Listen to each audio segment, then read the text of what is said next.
Hello there, and welcome to Forgotten Worlds. My name is Thomas, and tonight I'd like to invite you to drift with me into the deep quiet of the cosmos. Settle in, wherever you are. Maybe you're lying down, maybe just listening with the lights low. Take a breath, let the day slip behind you. For the next while, there's no hurry. Just you, me, and a question so vast it can only be asked in whispers.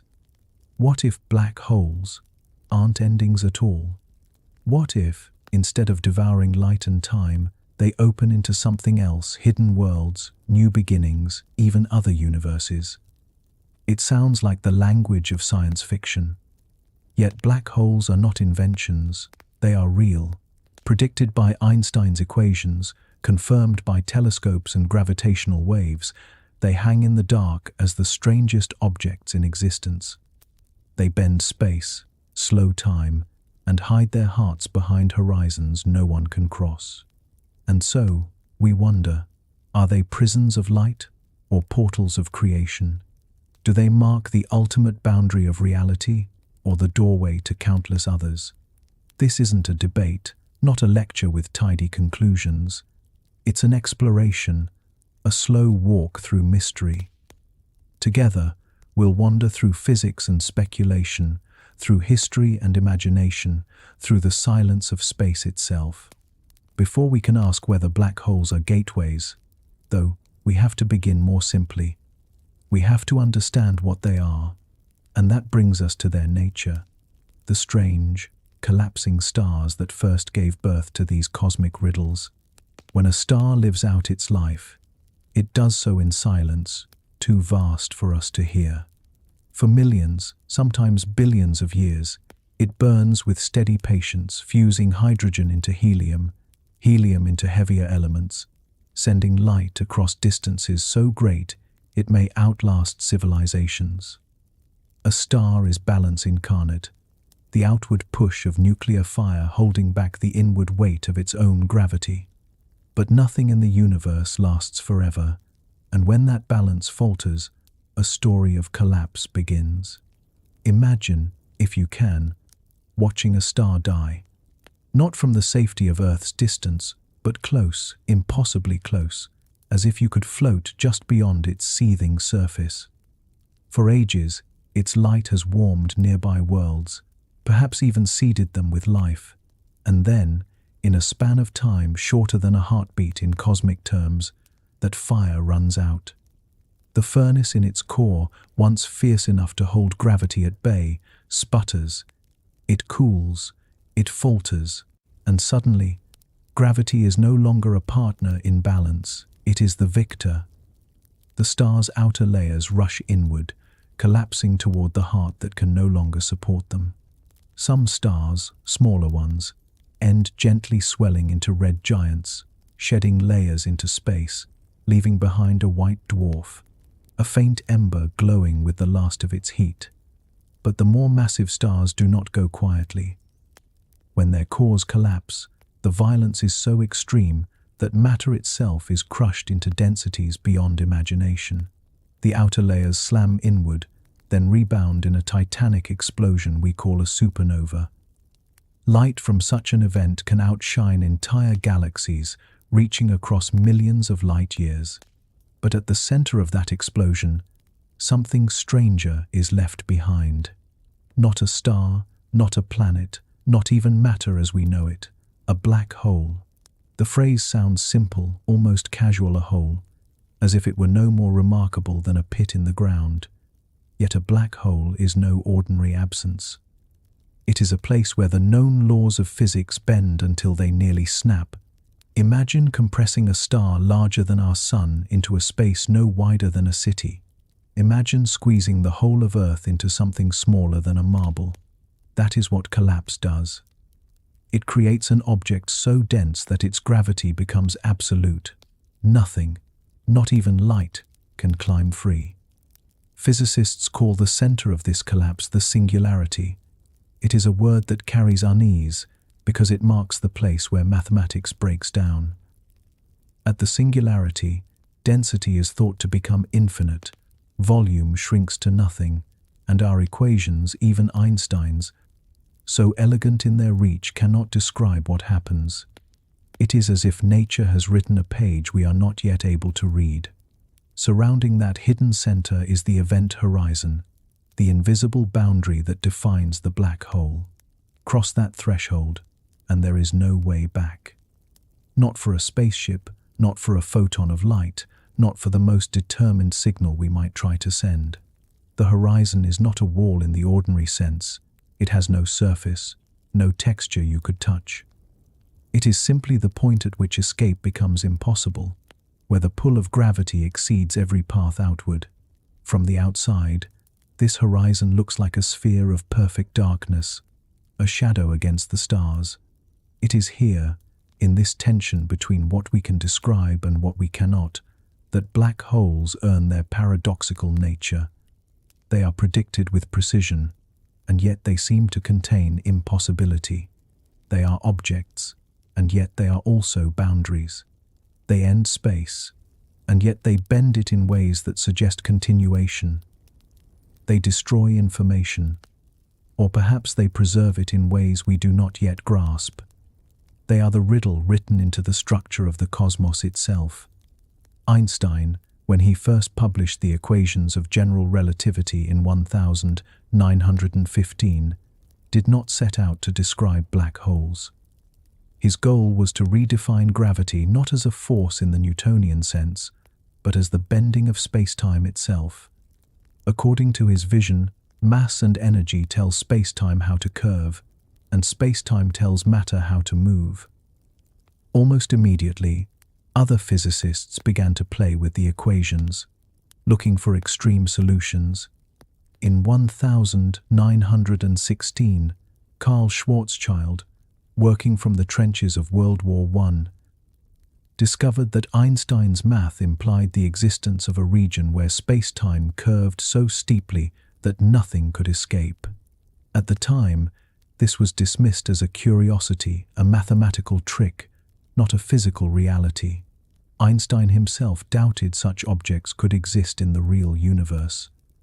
The idea of matter collapsing completely into an infinitely dense point seemed absurd, a nightmare born from equations rather than from nature. And yet, a century later, the evidence is overwhelming. We have seen stars orbiting invisible companions, their paths twisted by gravity from something unseen. We have recorded the death cry of merging black holes through gravitational waves that ripple across space and time. We have even taken an image of a black hole's shadow, a ring of light bent around darkness, captured by the Event Horizon Telescope in 2019. What began as a paradox in theory has become a paradox in reality. Black holes are not only possible, they are common. They sit at the centers of galaxies, millions or even billions of times more massive than our Sun. They wander through space as the remnants of collapsed stars. They shape galaxies with their hunger, even as they remain hidden in silence. And yet, the paradox remains. How can an object be real and yet contain infinities we cannot comprehend? How can something so destructive also create order, driving galaxies to form, igniting quasars, and perhaps even birthing new universes? Perhaps the true strangeness is not that black holes exist, but that we can describe them at all. That the equations scribbled by a human hand in the early 20th century could so accurately predict these cosmic abysses. And yet, as precise as those equations are, they falter at the singularity. There, physics as we know it dissolves. Time itself is said to end, or perhaps to fold into a shape we cannot picture. Think of it this way. Imagine standing at the edge of a vast cliff. You can see the land behind you, the path you've taken, the horizon stretching back into familiarity. But in front of you is only fog. The cliff drops into a depth you cannot see, cannot measure, cannot cross. You can describe everything up to the edge, the rocks, the grass, the air in your lungs. But what lies beyond the fog is unknowable. That is what the singularity is for physics, the cliff edge of knowledge. And yet, we cannot look away. black holes challenge us, not just scientifically, but philosophically. They force us to confront the limits of our understanding, the fragility of our theories, the possibility that reality contains secrets forever hidden from us. They are paradoxes, yes, but paradoxes that draw us closer, whispering that the story of the universe is larger than we imagine. So, as we begin this journey into their mysteries, it is worth remembering, black holes are not just cosmic monsters, they are puzzles. They are questions. They are places where reality folds in on itself, daring us to wonder what lies beyond. And that brings us, naturally, to the act of seeing. For if these objects are defined by their invisibility, then how do we know they are there? How do we observe the darkness? To look for something that does not give off light is one of the strangest challenges in astronomy. The night sky, after all, is built of radiant stars that burn, galaxies that glow, nebulae that shimmer faintly in hues of red and blue. We are used to seeing the universe in terms of what shines, but a black hole refuses this. It offers no light, no reflection, no visible trace. And so the task of finding one has always been to look not at what is present, but at what is missing. Imagine staring at a crowded field of stars, each one tracing its steady rhythm through the sky. And then, among them, a strange dance, a star circling around nothing. Its path curves sharply, its velocity increases, but there is no partner visible to your eyes. It is like watching a tree bend in the wind while the air itself remains invisible. From such motions, astronomers first suspected the presence of black holes not by their glow, but by their gravity. In recent decades, our tools for this indirect seeing have grown astonishing. One of the most profound breakthroughs came not from light at all, but from ripples in the very fabric of space-time. Gravitational waves predicted by Einstein, doubted for a century, and finally detected in 2015, revealed themselves when two black holes spiraled into one another and collided. The event sent out tremors that crossed the universe, stretching and squeezing space itself by less than the width of a proton. And yet, with instruments as sensitive as the Laser Interferometer Gravitational Wave Observatory, or LIGO, we felt that tremor here on Earth. Think about that for a moment. Two black holes, perhaps each 30 times the mass of our Sun, crashed together over 1 billion light-years away, and their echo reached us. Not in light, not in sound, but in the subtle shifting of space-time that passed through our bodies, our planet, our instruments. To listen for black holes is to listen to the universe itself breathing. And then, in 2019, came an image, not an artist's sketch, not a simulation, but an actual photograph, or at least the closest thing possible of the shadow of a black hole. The Event Horizon Telescope, a collaboration that linked observatories across the Earth into one planet-sized instrument, captured light bent around the supermassive black hole at the center of galaxy Métis 7.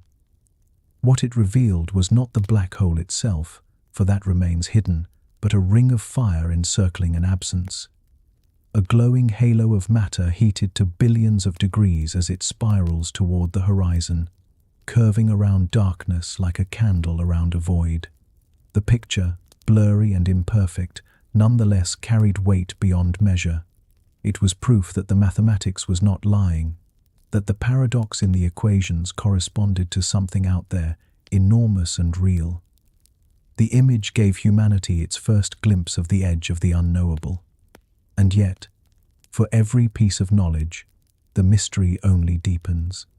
The gravitational waves tell us of collisions, but not what happens within. The shadow shows us the horizon, but not the singularity. We can measure the way black holes shape their galaxies, the way they jet out streams of energy across thousands of light-years, and still we cannot say what truly lies inside. Observing the darkness is like pressing one's face to a locked door, hearing the sounds within, feeling the air seep out, but never quite stepping across the threshold. Perhaps that is why black holes capture the imagination so powerfully. They are not simply objects of destruction, they are riddles. Riddles written in silence and absence. Every observation reminds us of what we cannot observe. Every answer leads to more questions. And so speculation enters, not as fantasy, but as the natural extension of curiosity. What if the singularity is not infinite density, but something else entirely, a region of new physics waiting to be uncovered? What if the event horizon is not merely a boundary, but a veil, hiding structures or dimensions beyond our comprehension? What if these shadows, instead of marking dead ends, are instead markers of hidden roads branching into the unknown? Imagine for a moment standing on the surface of some alien world, staring into the sky where a black hole dominates the horizon. To the eye, it is nothing but a disk of darkness ringed by distorted stars. But to the mind, it is a question so vast it feels alive. A place where space is folded, time is stretched, and causality itself may falter. Would you see it as a grave, or as a door? Astronomers tread carefully, always. The discipline of science requires humility before evidence, patience with the slow accumulation of data. And yet, even in the most cautious of papers, the language of mystery lingers, because black holes resist being framed as simple endpoints. They shape the cosmos on the grandest scales, sculpting galaxies, regulating star formation, igniting quasars bright enough to be seen across the visible universe. To call them merely destroyers is to miss the creativity of their presence. Some suggest they are engines, cycling matter and energy, perhaps even creating the seeds of new universes. Others wonder if the laws that appear broken at their cores are not broken at all, but rewritten a physics not yet revealed. Either way, observing them forces us to confront limits. We cannot look directly inside.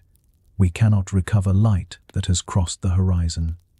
And yet, we cannot stop looking. In a sense, this makes black holes the most honest of teachers. They do not yield everything. They do not allow shortcuts.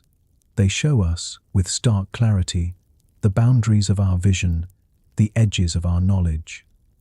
They remind us that the universe is larger than our instruments, our equations, even our imaginations.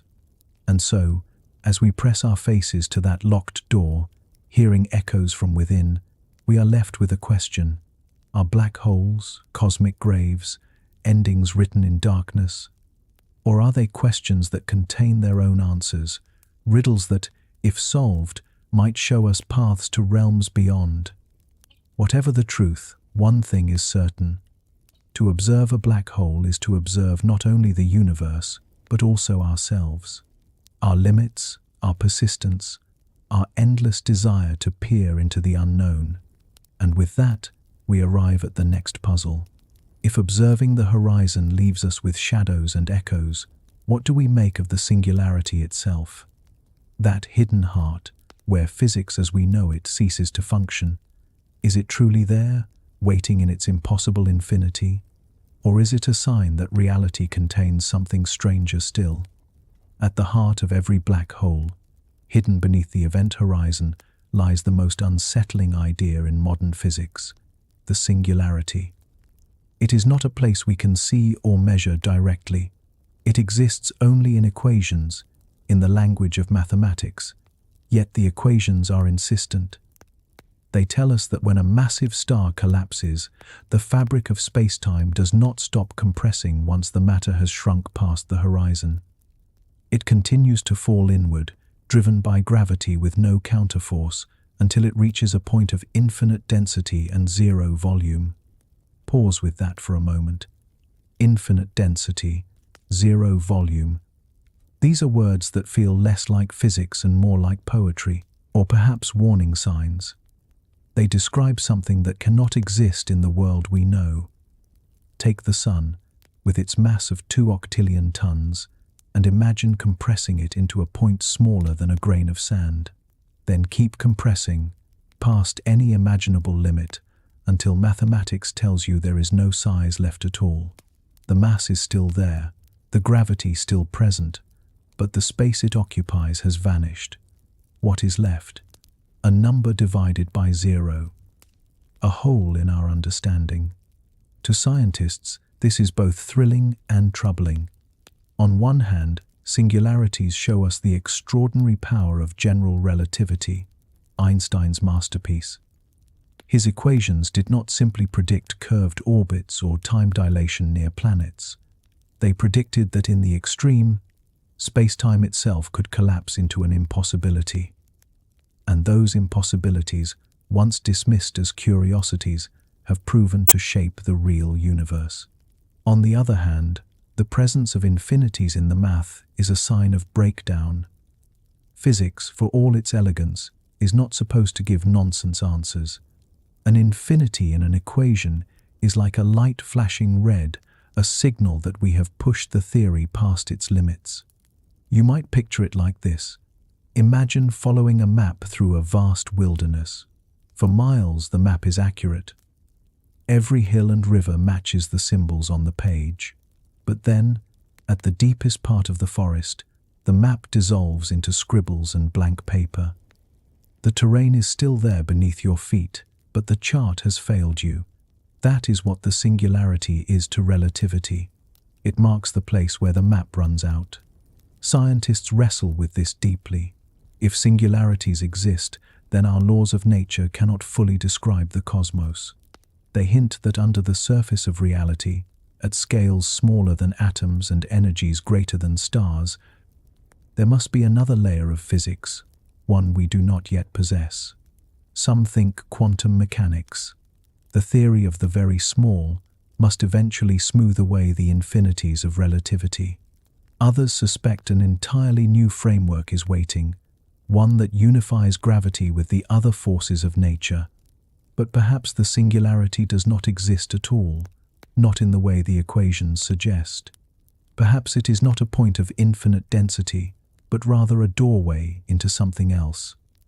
Maybe what looks like an impossible collapse is instead a transition matter and energy reshaping themselves in a way we have not yet learned to describe. Imagine, for instance, that the core of a black hole does not shrink forever.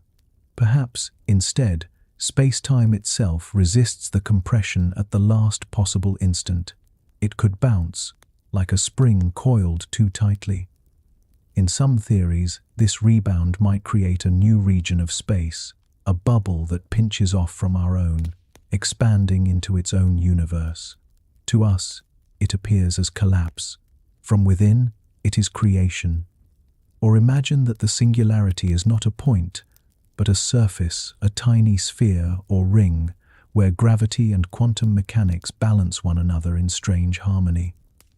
Such structures have been proposed in the speculative edges of physics. Planck stars, gravastars, fuzzballs. Each is an attempt to imagine what could replace the impossible infinity. Even if these alternatives prove wrong, the act of imagining them serves a purpose. It reminds us that physics is not finished. The singularity is less a thing than a question mark. It is the universe telling us that our current knowledge is provisional, that the cosmos contains structures our theories cannot yet frame. The trouble is that we cannot look directly. Everything beyond the horizon is sealed from us. No telescope can peer inside, no particle can carry a message out. The singularity is not only hidden in space, but hidden in principle. And so, scientists must rely on mathematics, simulations, and careful inference, always aware that they may be chasing a mirage conjured by their own equations. But consider this. Every great leap in science has come when equations misbehaved. The orbit of Mercury did not quite match Newton's predictions, and from that mismatch, Einstein discovered relativity. The spectrum of atoms could not be explained by classical physics, and from that puzzle, quantum mechanics was born. Infinities in the math are frustrating, yes, but they are also invitations. They say, here, at this boundary, you will find the next revolution. And perhaps, in that sense, The singularity is less a breakdown than a beacon. It is the place where our current theories wave their hands and step aside, leaving a gap for the future. A gap that tells us the universe is stranger, deeper, richer than you thought. What could lie there, hidden beneath the horizon? Maybe not infinity, maybe not nothingness. Perhaps it is structure too small for us to picture, or energy too great for us to harness. Perhaps it is the seed of other realities, curled inside like a bud waiting to bloom. Or perhaps it is simply mystery itself, a reminder that even in an age of satellites and supercomputers, the cosmos can still keep secrets. To you, lying awake beneath the night sky, it might feel humbling to know that the brightest minds of physics cannot say what happens inside a black hole. But it is also a comfort, in a way. Mystery has not left the world. There are still questions so profound that even our finest equations falter before them. And in that faltering, there is beauty. The singularity troubles scientists because it does not belong to either of our great pillars of physics. General relativity describes gravity and the large-scale structure of the cosmos. Quantum mechanics describes atoms, particles, and the small. Each is powerful, each tested to extraordinary precision, but at the singularity, the two collide. Relativity says space-time curves into infinity. Quantum mechanics says infinities are forbidden. The clash is not just about numbers, it is about reality itself. Which theory gives way? Or do they both dissolve into something new? It is here that black holes become more than astronomical curiosities. They are laboratories. They are the only places in the universe where gravity and quantum mechanics meet with equal force. And though we cannot step inside to perform experiments, the very existence of black holes pressures us to find a deeper framework. To solve the singularity is to take a step toward unifying all of physics. Speculation abounds. Some dream of loop quantum gravity, in which space-time itself is woven from tiny loops that prevent collapse beyond a certain limit. Others turn to string theory, where particles are not points but vibrating strands, and the singularity dissolves into the geometry of extra dimensions. Each proposal is tentative, incomplete, yet each is an attempt to answer the question posed by black holes. What lies beyond the edge of our knowledge? And so, the singularity remains both a problem and a promise. A problem because our current theories cannot survive its infinities. A promise because hidden in those infinities is the next chapter of physics. Perhaps, in some distant future, humanity will find the language to describe it. Perhaps we will discover that singularities are not places at all, but processes, not dead ends but transformations. Perhaps we will learn that what collapses here is born elsewhere, in ways we can scarcely imagine. Until then, the singularity stands as a riddle without solution, a horizon not of space but of knowledge. We circle it with equations, with speculation, with wonder, always aware that at its core is something that eludes us. And from that elusiveness comes our next step, for if the singularity marks the hidden heart of the black hole, then the event horizon marks its visible edge, the boundary that separates what can be known from what cannot. To understand black holes fully, we must turn from the mystery at their core to the surface that conceals it. The horizon itself, that strange, invisible sphere where reality tilts. Picture, if you will, the surface of a sea at night. You can stand upon the shore, feel the waves lap against your feet, hear the slow, steady breathing of the water, but the deeper ocean is hidden. Past a certain distance, the light from your lantern fades, and you cannot see what lies beneath. You know there is something there, currents, creatures, the long dark, but you cannot cross the line between surface and depth without leaving the air that sustains you. The event horizon of a black hole is like that surface, except infinitely more final. It is not a physical surface in the way we know, not made of matter, not a crust or a shell. It is a boundary in space-time itself, the place where escape becomes impossible. The speed needed to climb free from gravity there is greater than the speed of light, and since nothing can move faster than light, nothing crosses back. Not a photon, not a whisper of radiation, not a message of farewell. Once something passes through that invisible edge, it is cut off forever from our universe.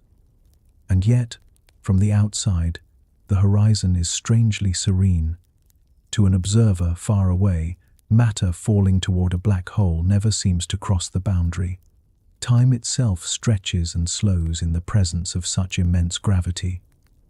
To your eyes, a star spiraling inward will appear to freeze at the horizon, its light growing redder and dimmer until it fades into nothing.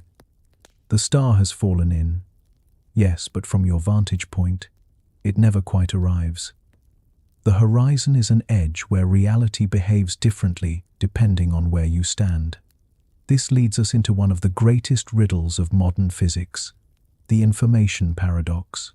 Consider what happens when matter falls into a black hole. A book, a starship, a cloud of gas, even a human body, all of it, according to classical physics, vanishes past the horizon. The matter is crushed, the details lost, the information erased.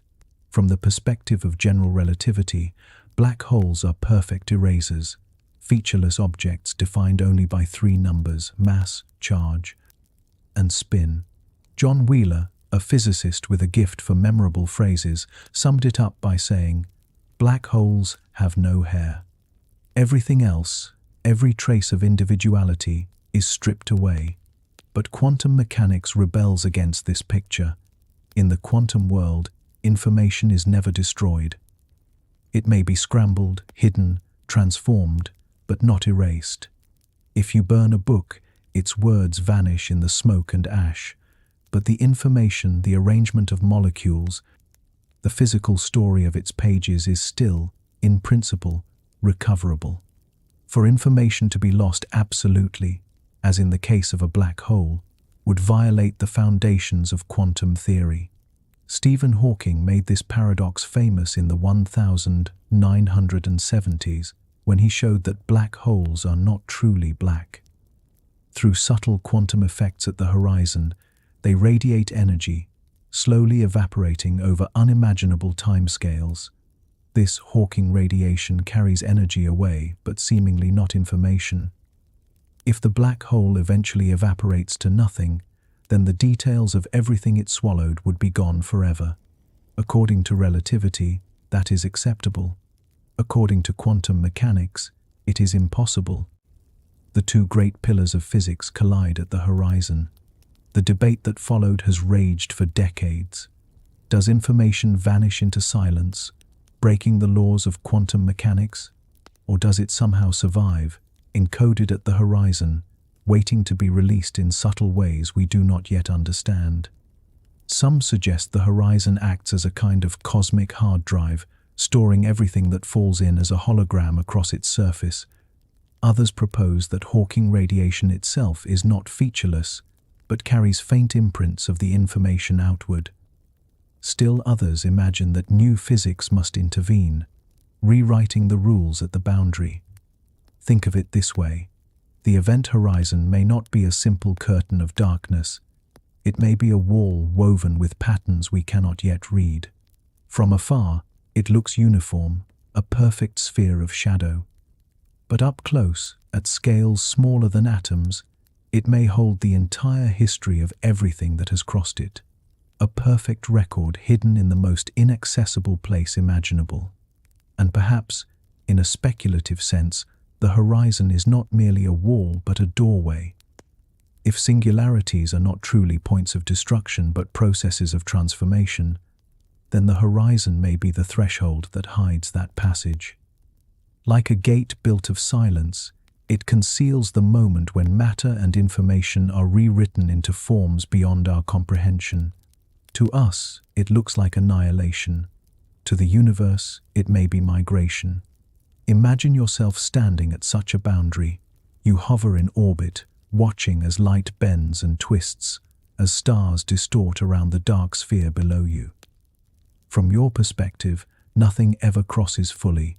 Everything stretches, slows, fades.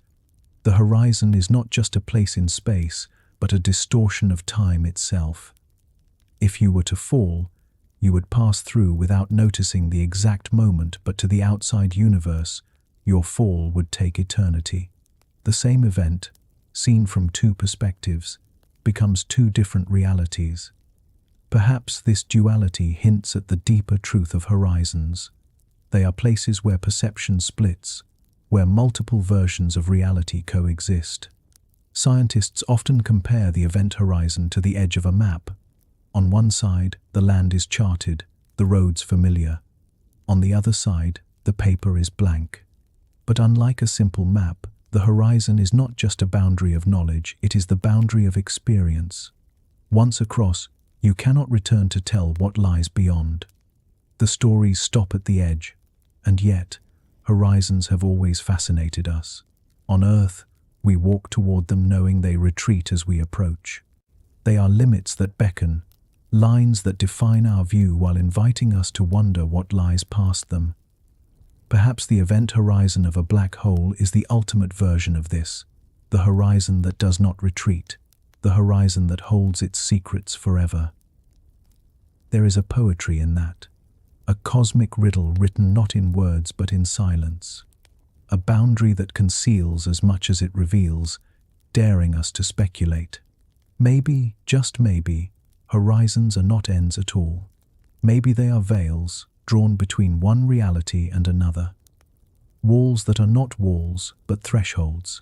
If so, then every black hole is a doorway, not to destruction, but to hidden continuations. To step through would be to vanish from our universe, but perhaps to arrive somewhere else. We cannot know for certain.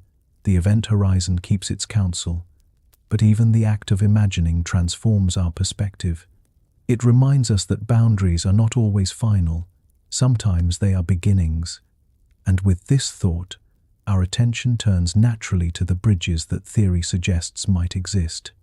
If black holes conceal horizons that act as boundaries, might they also connect? Could the darkness we see be the mouth of a tunnel, linking our universe to another region of space-time entirely?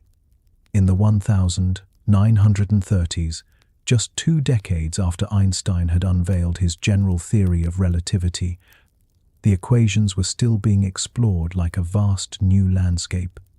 Mathematicians and physicists would take the formulas into uncharted directions, asking, if space-time bends this way under gravity, what else might it do? Among them was a young physicist named Nathan Rosen, working alongside Einstein himself.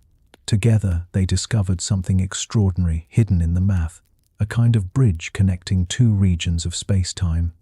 They imagined taking the solution for a black hole, flipping it in a mirror, and pairing it with a new object, a white hole. Where a black hole pulls everything in, a white hole, in theory, would expel everything outward. Between them lay a tunnel, a shortcut through space-time. It came to be known as the Einstein-Rosen Bridge, though later generations would give it a more evocative name, the wormhole. The metaphor is simple but powerful. Imagine an apple, round and red, with a worm crawling along its surface.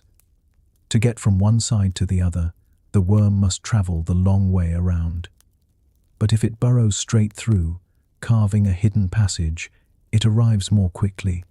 In the same way, a wormhole would tunnel through space-time, connecting distant regions without the need to travel across the intervening space. To an outside observer, the distance might be light years. To one who passes through, it could be mere steps. It is a thrilling idea, and yet, like so much in theoretical physics, it lives more comfortably on paper than in practice. The Einstein-Rosen bridge described by the equations was unstable. The tunnel would pinch closed faster than light could cross it, collapsing into nothingness. No traveler, no particle, not even a photon could make the journey. It was a doorway that slammed shut the instant it opened. And yet, the idea refused to fade. Over the decades, physicists returned to the concept, asking whether there might be ways to stabilize such a bridge. Could exotic forms of matter, substances with negative energy or pressure, hold it open? Could quantum effects, subtle and strange, provide a scaffold? Each attempt brought more complexity, but also more possibility. Even as speculation, wormholes ignite the imagination. They offer not just shortcuts through space, but potential connections to other universes entirely. If the singularity at the heart of a black hole is not an end, but a portal, then perhaps the event horizon conceals a throat leading somewhere else. Somewhere no telescope can reach. Imagine standing at the rim of a black hole, knowing that on the far side of its horizon there might be another sky, another landscape, another cosmos. Perhaps a universe where stars are colder, or where gravity behaves differently, or where life has taken shapes we cannot conceive. To us, it would be unreachable. To the equations, it is not forbidden. Science fiction has embraced wormholes eagerly, weaving them into stories of starships and gateways, of interstellar travel made instant. But beneath the fiction is a serious question. Does the universe itself weave such tunnels? And if so, are they passable? Or are they forever hidden, flickering in and out of quantum foam too small for us to use, too unstable for us to survive? The fascination comes not just from the possibility of travel, but from what wormholes imply. They suggest that space is not flat and featureless, but flexible and connected in ways our senses cannot grasp. They remind us that what we think of as distance may not be absolute, that the separation between here and there, between one reality and another, might be bridged by unseen threads. Physicists continue to wrestle with the mathematics. Some solutions suggest wormholes could be traversable with the right conditions. Others argue that any attempt to stabilize them would require energies far beyond what nature provides. And yet, the mere fact that the equations allow such structures keeps the door open, at least in imagination. Think of wormholes as thought experiments written into the universe itself. They may never exist in usable form, or they may exist in abundance, hidden at scales too small or too distant for us to find. But in either case, they serve a purpose. They stretch our minds, reminding us that space-time is not a stage but a participant, capable of surprises. Could black holes themselves be entrances to such bridges? Some models suggest yes, that the collapse of matter into a singularity is not an end but a throat, a passage leading outward. On one side, a black hole. On the other, perhaps a white hole, blasting matter into a new region. To us, the black hole appears as an abyss. To another universe, it might appear as a fountain. If this were true, then every black hole in our cosmos could be connected to somewhere else. Our universe might be honeycombed with tunnels, each hidden behind a veil of darkness, each opening into a space beyond. We might be living not in a singular universe, but in a network, a web of realities tied together by the geometry of collapse. Speculation, of course, and yet, speculation is the seed of discovery. Einstein himself once said that imagination is more important than knowledge, for knowledge is limited, while imagination encircles the world. In wondering about wormholes, we are not merely indulging in fantasy. We are testing the boundaries of possibility, asking what the universe might allow. For the listener, lying awake beneath the quiet sky, it is enough to let the thought drift that somewhere in the silence between galaxies, a black hole may be more than a grave. It may be a hidden passage, a tunnel into the unknown. Whether we will ever step through such a passage is uncertain, but knowing that the equations whisper of them is enough to spark wonder, and wonder, after all, is its own kind of travel. So as we continue, we will move from bridges that collapse too quickly to hold us, into the speculative realm where physicists and dreamers alike have asked, could there be wormholes that stay open? Wormholes not only as tunnels through space, but as gateways to other universes themselves. If wormholes exist at all, their natural state seems to be collapse. The equations tell us they open and shut in the blink of an eye, too fast for even a beam of light to pass through. But physics, especially at its edges, is not always as rigid as it first appears. What if something could hold the tunnel open? What if the bridge could be stabilized, wide enough and lasting long enough to allow not just light, but matter, perhaps even travelers, to pass? The answer lies in something both tantalizing and elusive: exotic matter. Unlike the ordinary matter that makes up stars and stones and the body you live in, exotic matter would possess unusual properties, particularly negative energy density. In simple terms, while gravity normally pulls things together, exotic matter could, in principle, push back. It could act like a scaffold, propping the wormhole throat open against the weight of collapse. Physicists have glimpsed hints of such negative energy in the laboratory, not as solid chunks of strange substance, but as fleeting effects in the quantum vacuum. The Casimir effect, for instance, demonstrates that when two metal plates are placed very close together, quantum fluctuations in the vacuum create a measurable force that can be interpreted as negative energy. It is tiny, almost vanishingly so, but it shows that such phenomena are not forbidden. And if the universe permits them on small scales, might it permit them on large ones too? Imagine then a wormhole stabilized by a halo of exotic matter. Its throat does not snap shut. Its walls do not crush inward. Instead, it remains open, a tunnel suspended in the geometry of space-time. A traveler could enter one mouth and, instead of being torn apart by collapse, emerge somewhere else entirely. Not across millions of light years, but instantly. Not just across the universe, but perhaps beyond it.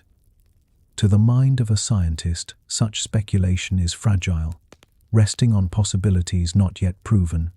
But to the imagination, it is a vision of extraordinary power.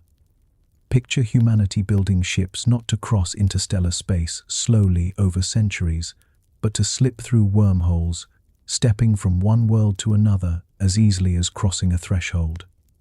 A civilization could expand not like the slow ripples of a pond, but like sparks leaping across a fire, each step opening into new skies. And beyond the dream of travel lies an even more profound possibility. If black holes are paired with white holes, if their throats lead not just through our universe but into others, then wormholes could be gateways between realities. Each horizon we see might conceal not just distance, but difference. Another universe with its own constants, its own laws, its own histories. To enter would not simply be to travel elsewhere, but else when, else what. Science fiction has long explored these visions. In novels and films, wormholes are highways for explorers, conduits for messages, even stages for human drama. They are depicted as shimmering tunnels of light, as sudden doorways, as swirling maelstroms of energy. And while these images are more metaphor than physics, they serve a deeper purpose. They let us rehearse the unimaginable. They prepare the mind to think of distance and reality itself as negotiable. But there is a difference between fantasy and speculation. To say wormholes might be traversable is not to claim they are real, only that the laws of physics, as far as we know, do not entirely forbid them.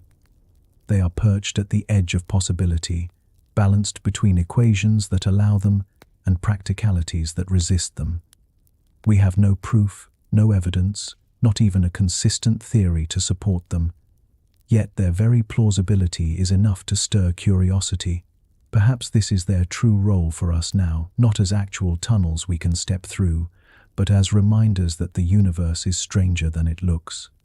When you gaze at the night sky, the stars appear separated by vast emptiness. But wormholes suggest those distances may be illusions, that shortcuts may exist, folded into the very fabric of reality. Let yourself imagine what it would feel like to approach such a passage. A sphere of darkness suspended in space, ringed by distorted light. The closer you draw, the more the stars stretch and bend, as if painted on glass and pulled toward the center. You hesitate at the rim, knowing that to cross is to gamble everything. Behind you lies the familiar universe. Before you lies silence, uncertainty, the promise of something else. Perhaps you would feel fear, perhaps awe, perhaps both, entwined so tightly they are indistinguishable. Would you step through? That question is as old as exploration itself. Humans have always stood at boundaries, the edge of a continent, the mouth of a cave, the shore of a new sea, and wondered what lies beyond. Wormholes, whether real or not, are the ultimate continuation of that impulse. They are the cosmic extension of curiosity, the suggestion that even the universe may contain hidden doors. And maybe, in some sense, the act of imagining them makes them real enough, not as structures we can navigate today, but as horizons of thought. They invite us to think of reality not as a flat expanse, but as a labyrinth with corridors unseen. They remind us that the greatest discoveries often begin as questions that sound like dreams. Physics alone cannot yet tell us whether wormholes exist, whether they can be traversed, whether exotic matter can ever be harnessed.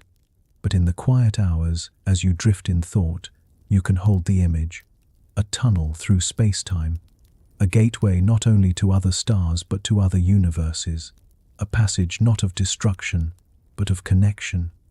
And perhaps that is enough, for now, to know that our equations whisper of such possibilities, to know that the cosmos is not closed, but open to wonder.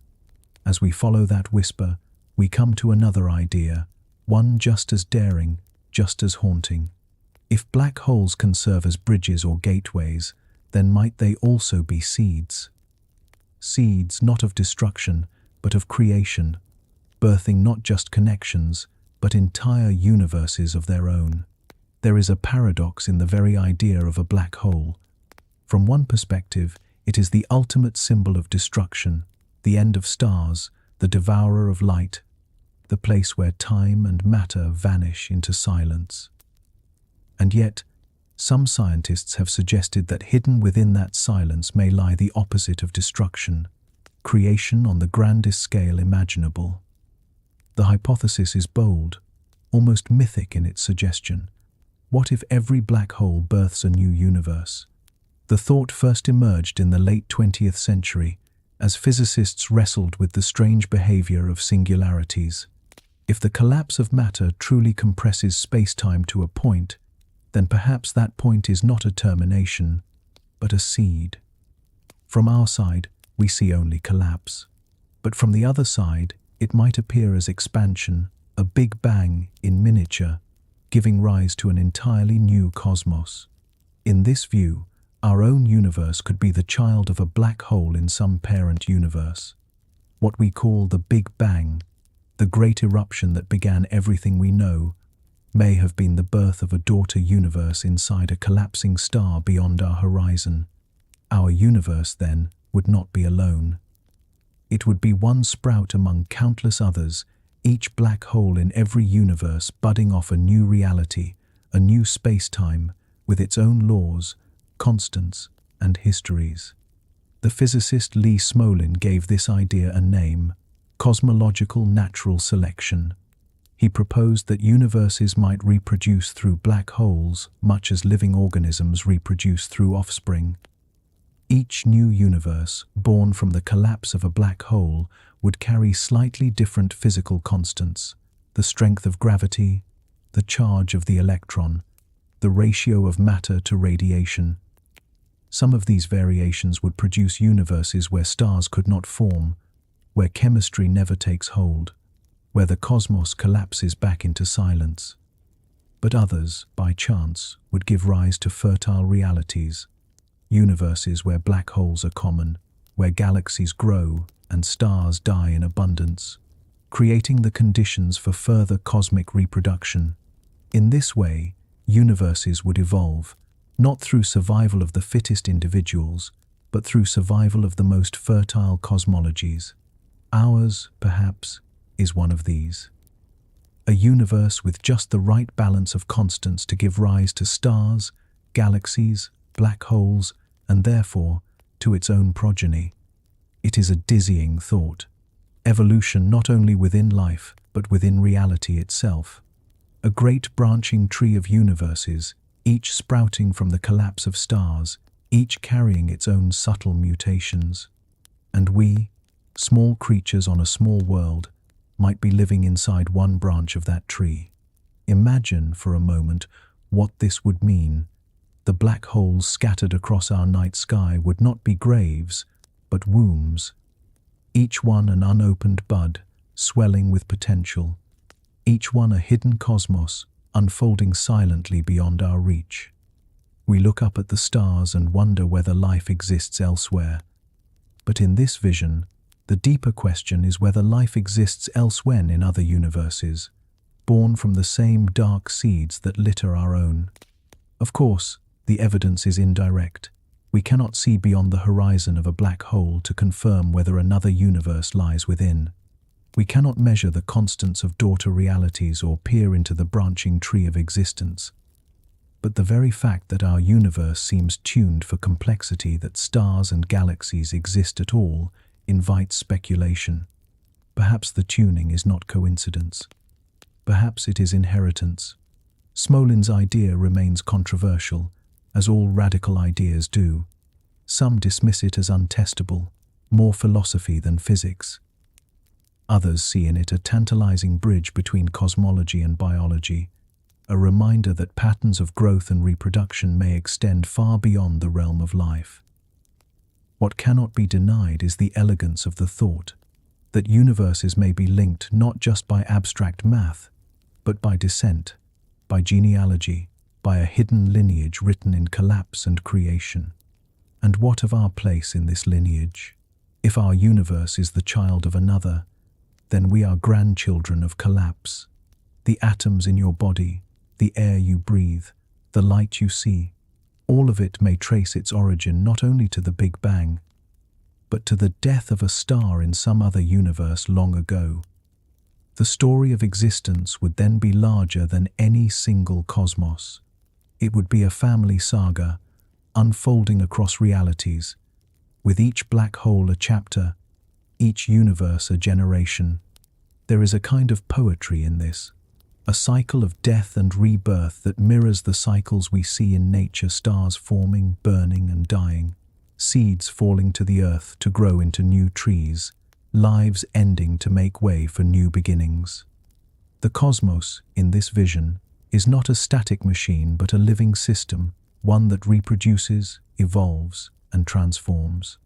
Speculation, yes, but speculation that reminds us of the depth of mystery. We do not yet know whether black holes birth universes, but we do know they reshape ours. They sculpt galaxies, ignite quasars, recycle matter, and regulate cosmic growth. They are destructive, yes, but also creative in their influence. To take one step further and imagine them as literal seeds of new universes is not unreasonable. It is an extension of the creativity we already see in their presence. And perhaps, in quiet moments, it is comforting to think of the darkness in this way, not as emptiness, not as annihilation, but as potential. To look at a black hole and imagine that within it, new stars may already be forming, new worlds already spinning, new lives already awakening. The night sky is filled with silences we cannot yet explain, but within those silences may lie beginnings. And this leads us naturally to the broader vision. If every black hole births a universe, then reality may be far larger than we ever imagined. Not just a cosmos, but a multiverse. Not just one dawn, but countless. Each black hole a seed, each seed a world, and the great darkness between the stars, not emptiness, but fertility. The suggestion that black holes are seeds immediately opens into a staggering implication. If one seed can grow into a universe, then the billions of black holes scattered across the cosmos could mean billions of universes. Not just parallel worlds as fiction often paints them, mirror Earths with slightly altered histories but fully independent realities, each with its own laws of physics, its own birth, its own destiny. Our universe, with its stars and galaxies, its chemistry and complexity, would be just one sprout on an infinite tree. The multiverse, in this view, is not a philosophical abstraction, but a garden grown from darkness. Every black hole is a womb, every collapse a gestation, and while to us the horizon looks like an end, from the inside it may look like a beginning. Consider our own Big Bang. For nearly a century, cosmology has worked from the assumption that our universe began in an explosion of space-time from a singular point. Time itself emerged in that moment, along with matter, energy, and the laws that govern them. But where did that moment come from? Why did it happen at all? If black holes concede new universes, then perhaps our Big Bang was not the first light, but the continuation of a deeper process. Perhaps what we call the beginning was, in truth, the inside of a black hole in some earlier cosmos. It is a dizzying reversal. From the outside, a black hole looks like an end, swallowing stars, consuming light. From the inside, it might be a dawn, an eruption of expansion, the flowering of a universe. Our reality, in this sense, could be a child universe, the descendant of another, born from collapse and destined to produce its own offspring in turn.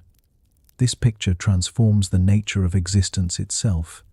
Instead of a single cosmos with a single history, we have a branching lineage.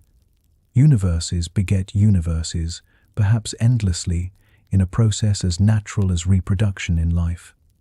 The constants of physics, which to us seem finely tuned for stars, planets, and life, may be the result of cosmic heredity. They were passed down, not chosen, shaped by the conditions that allow black holes to thrive.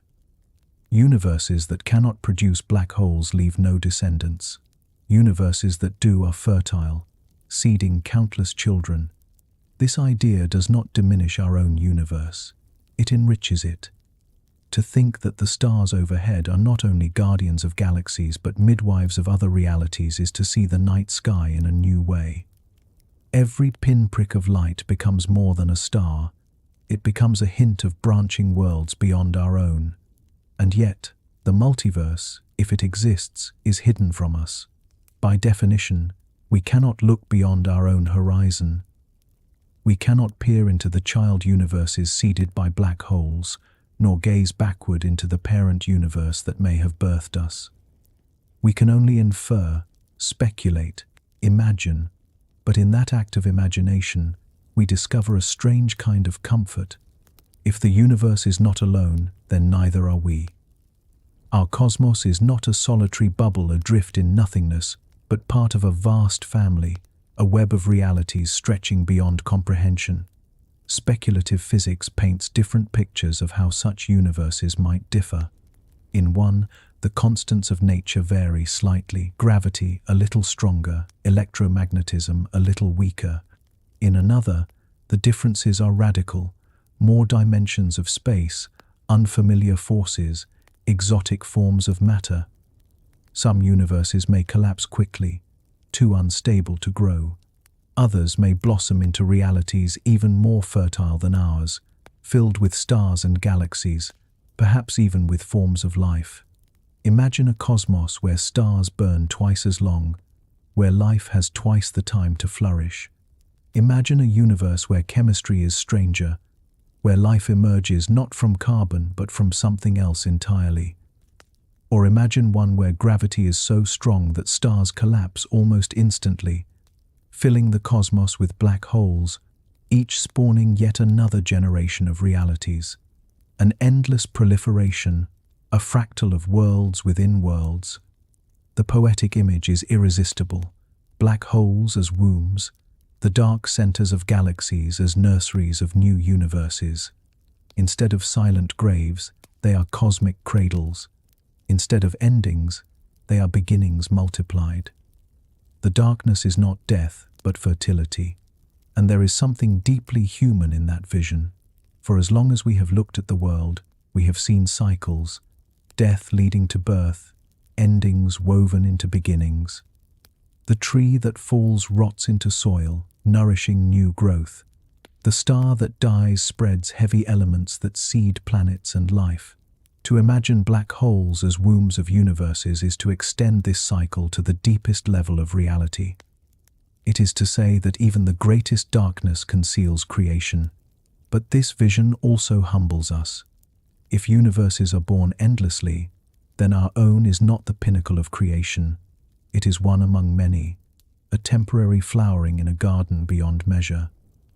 The uniqueness we feel, the sense that our cosmos is special, must be set against the possibility that it is one blossom among countless others. And yet, perhaps it is precisely in being part of this vast garden that our universe finds its meaning.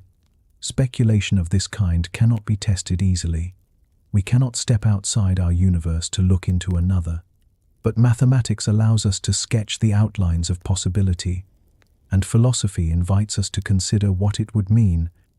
If black holes are wombs, then perhaps the greatest truths of existence are not visible in light at all, but hidden in darkness. Picture the Milky Way, our galaxy, turning slowly in the night. At its heart lies a supermassive black hole, millions of times the mass of our Sun. To us, it appears as a void. But if the multiverse vision is correct, then within that void may already be an expanding universe of its own.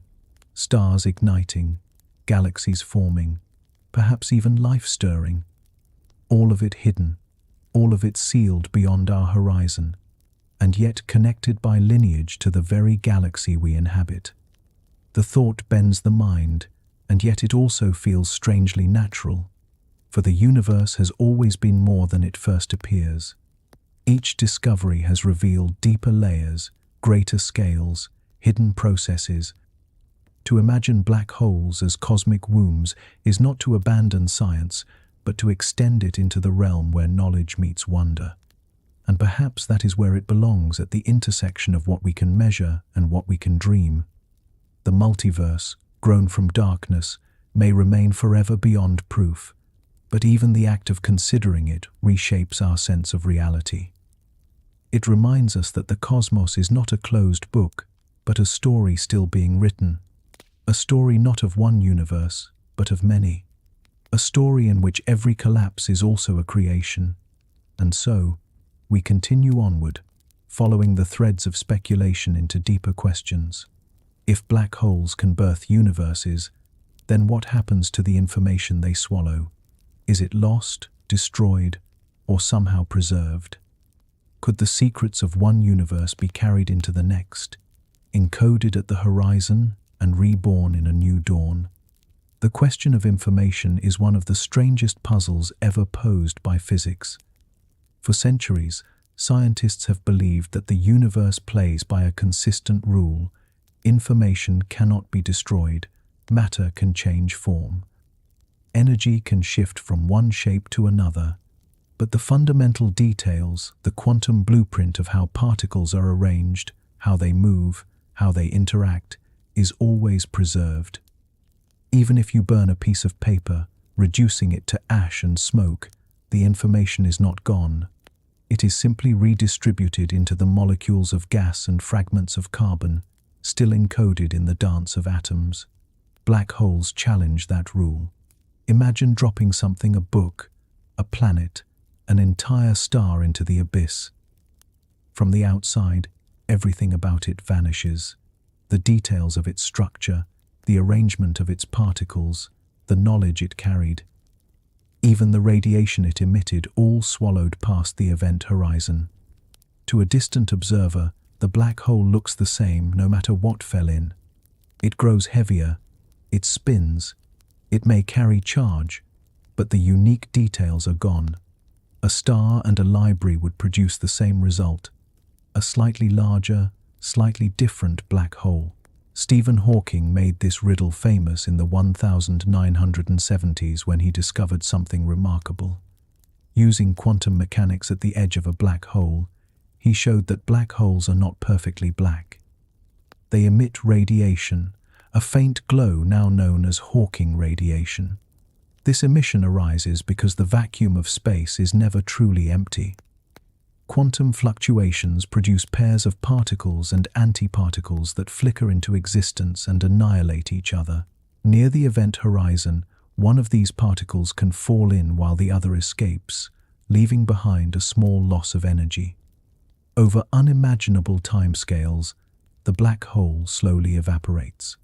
This revelation was stunning. Black holes, once thought to be eternal prisons, were not eternal after all. They could wither and vanish. But it raised a terrifying question.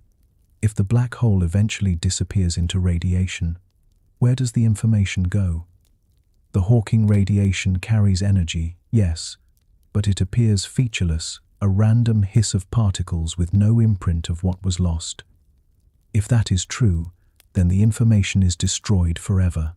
And if information can be destroyed, the foundations of quantum mechanics collapse. This is the infamous information paradox. Relativity, which governs black holes, says information can vanish.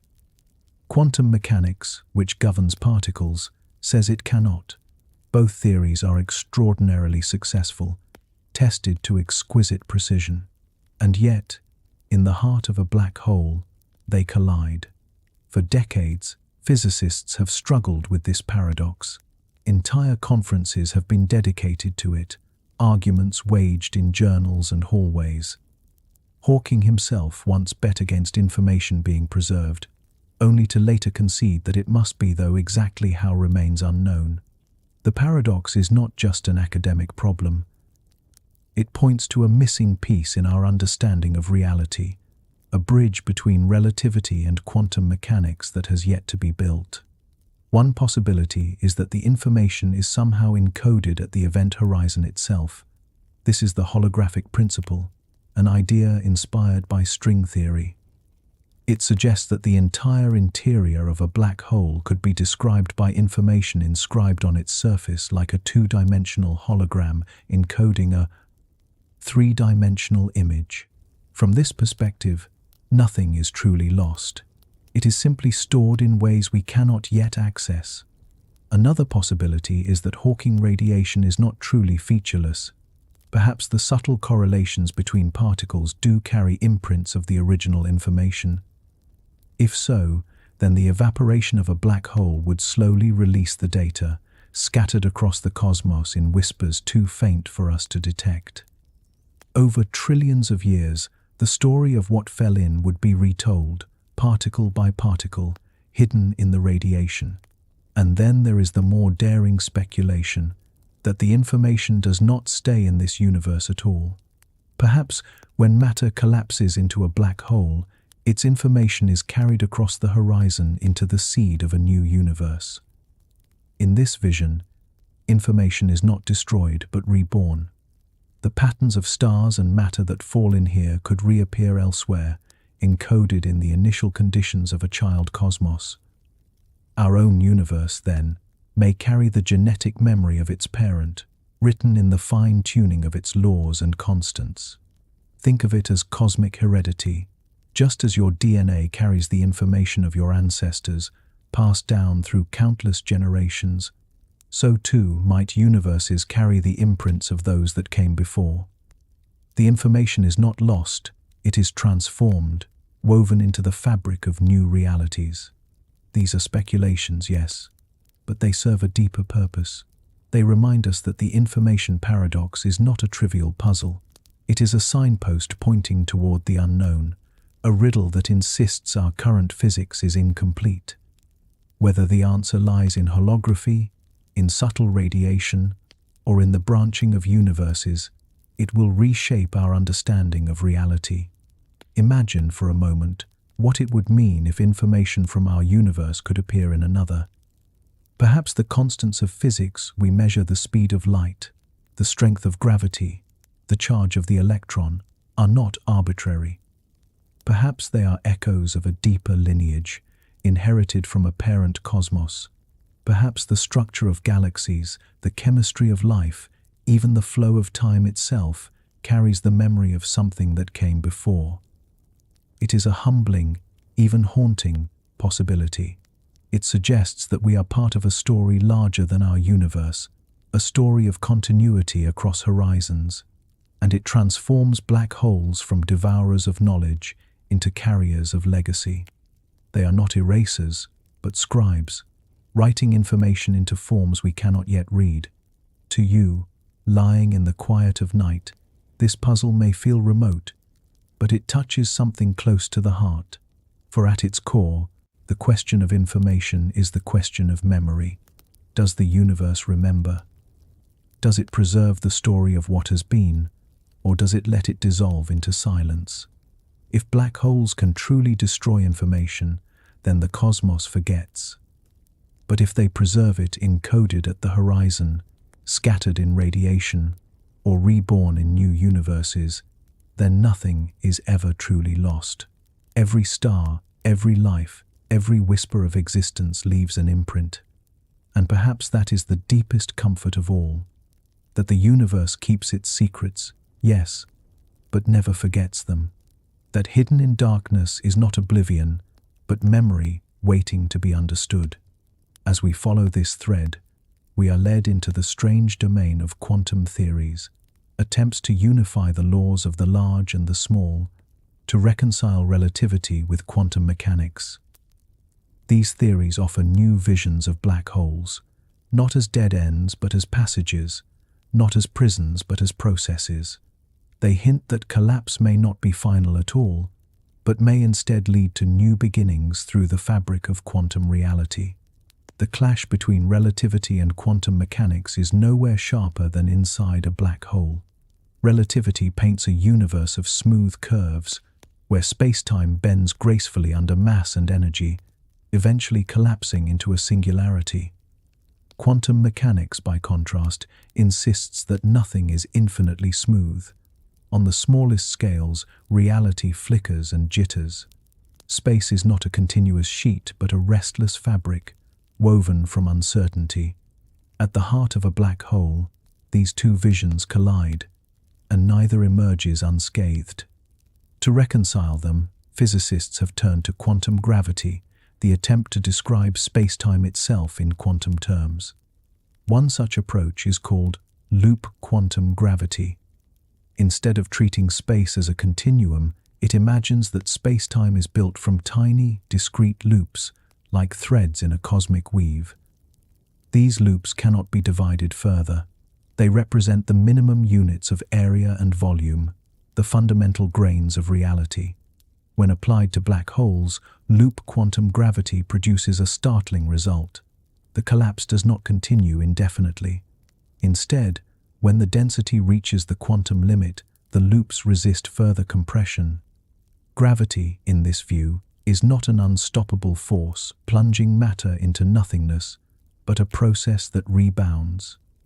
The singularity, instead of being a point of destruction, becomes a bounce, a moment when collapse halts and reverses, expanding into something new. Some researchers speculate that this bounce could be the birth of another region of space-time. From our perspective, matter falls into the black hole and vanishes. But inside, the collapse rebounds, creating a new expansion. It looks like annihilation from outside, but like a big bang from within. Loop quantum gravity thus paints black holes not as endings, but as passages, doorways through which matter and information are carried into fresh domains. String theory offers another possibility. In this framework, the fundamental building blocks of reality are not particles but vibrating strings of energy. The different modes of vibration give rise to the particles we observe: electrons, quarks, photons. When string theory is applied to black holes, it suggests that the singularity dissolves into a complex geometry of extra dimensions. The information that falls in is not destroyed, but spread across this multidimensional structure, preserved in ways we cannot yet perceive. String theory also gives rise to the holographic principle, which proposes that everything within a region of space can be described by information encoded on its boundary. In the case of a black hole, the holographic principle implies that the entire interior is encoded on the event horizon itself. Nothing is truly lost. It is simply translated into a new language, written across the surface of the black hole like a cosmic ledger. Other proposals take the speculation further. Some physicists imagine that what we call a black hole is not a hole at all, but a kind of bridge to another space-time region. Instead of falling into oblivion, matter might tunnel through quantum geometry into a new realm. The collapse, in this view, is like pushing through a membrane, violent and irreversible, but not final. These ideas remain unproven, and perhaps unprovable for now. Yet they represent something important: the refusal to accept the singularity as the last word. To a physicist, infinities are a sign of incompleteness, a call to look deeper. Quantum theories of escape are answers to that call, attempts to imagine what reality might look like when the smooth curves of relativity meet the restless flicker of the quantum world. Speculation takes us even further. If black holes can bounce instead of collapse, then perhaps every one of them is a doorway, not just to another universe, but to countless possibilities. A single black hole might connect our cosmos to another, or it might connect regions within our own, creating shortcuts, hidden corridors through space-time. Perhaps the quantum fabric is filled with such passages, invisible to us, but fundamental to the structure of reality. Picture, if you will, falling into a black hole not as a death sentence, but as a transition. The crushing forces approach, the horizon closes around you, and then, instead of annihilation, there is a shift. Space itself buckles and rebounds. You are carried through a tunnel of quantum geometry, emerging into a new domain. To those left behind, you are gone forever. To you, the journey continues. What would such a passage feel like? Time near a black hole already stretches and distorts. To an outside observer, your fall would appear to take eternity. To you, it might last seconds. If the collapse bounces, you might emerge in another universe where time itself flows differently, where billions of years have passed during your brief descent. You would not return to tell the tale. But the possibility that such escapes exist adds a strange kind of hope to the abyss. It is worth pausing to notice how these theories change our emotional relationship to black holes. In the classical view, they are absolute ends, places where knowledge, matter, and meaning vanish. But in the quantum view, they become thresholds. They do not erase, they transform. They do not end stories, they rewrite them in new languages. The idea of bounces also links naturally to cosmology. If black holes can rebound into expansions, then perhaps the universe itself began as such a bounce. Instead of a singular beginning, perhaps the Big Bang was the rebirth of a prior collapse, the continuation of a cycle stretching back beyond memory. Our cosmos might not be a singular creation, but one loop in an endless chain of contraction and rebirth. Speculative though it is, this vision resonates with ancient intuitions.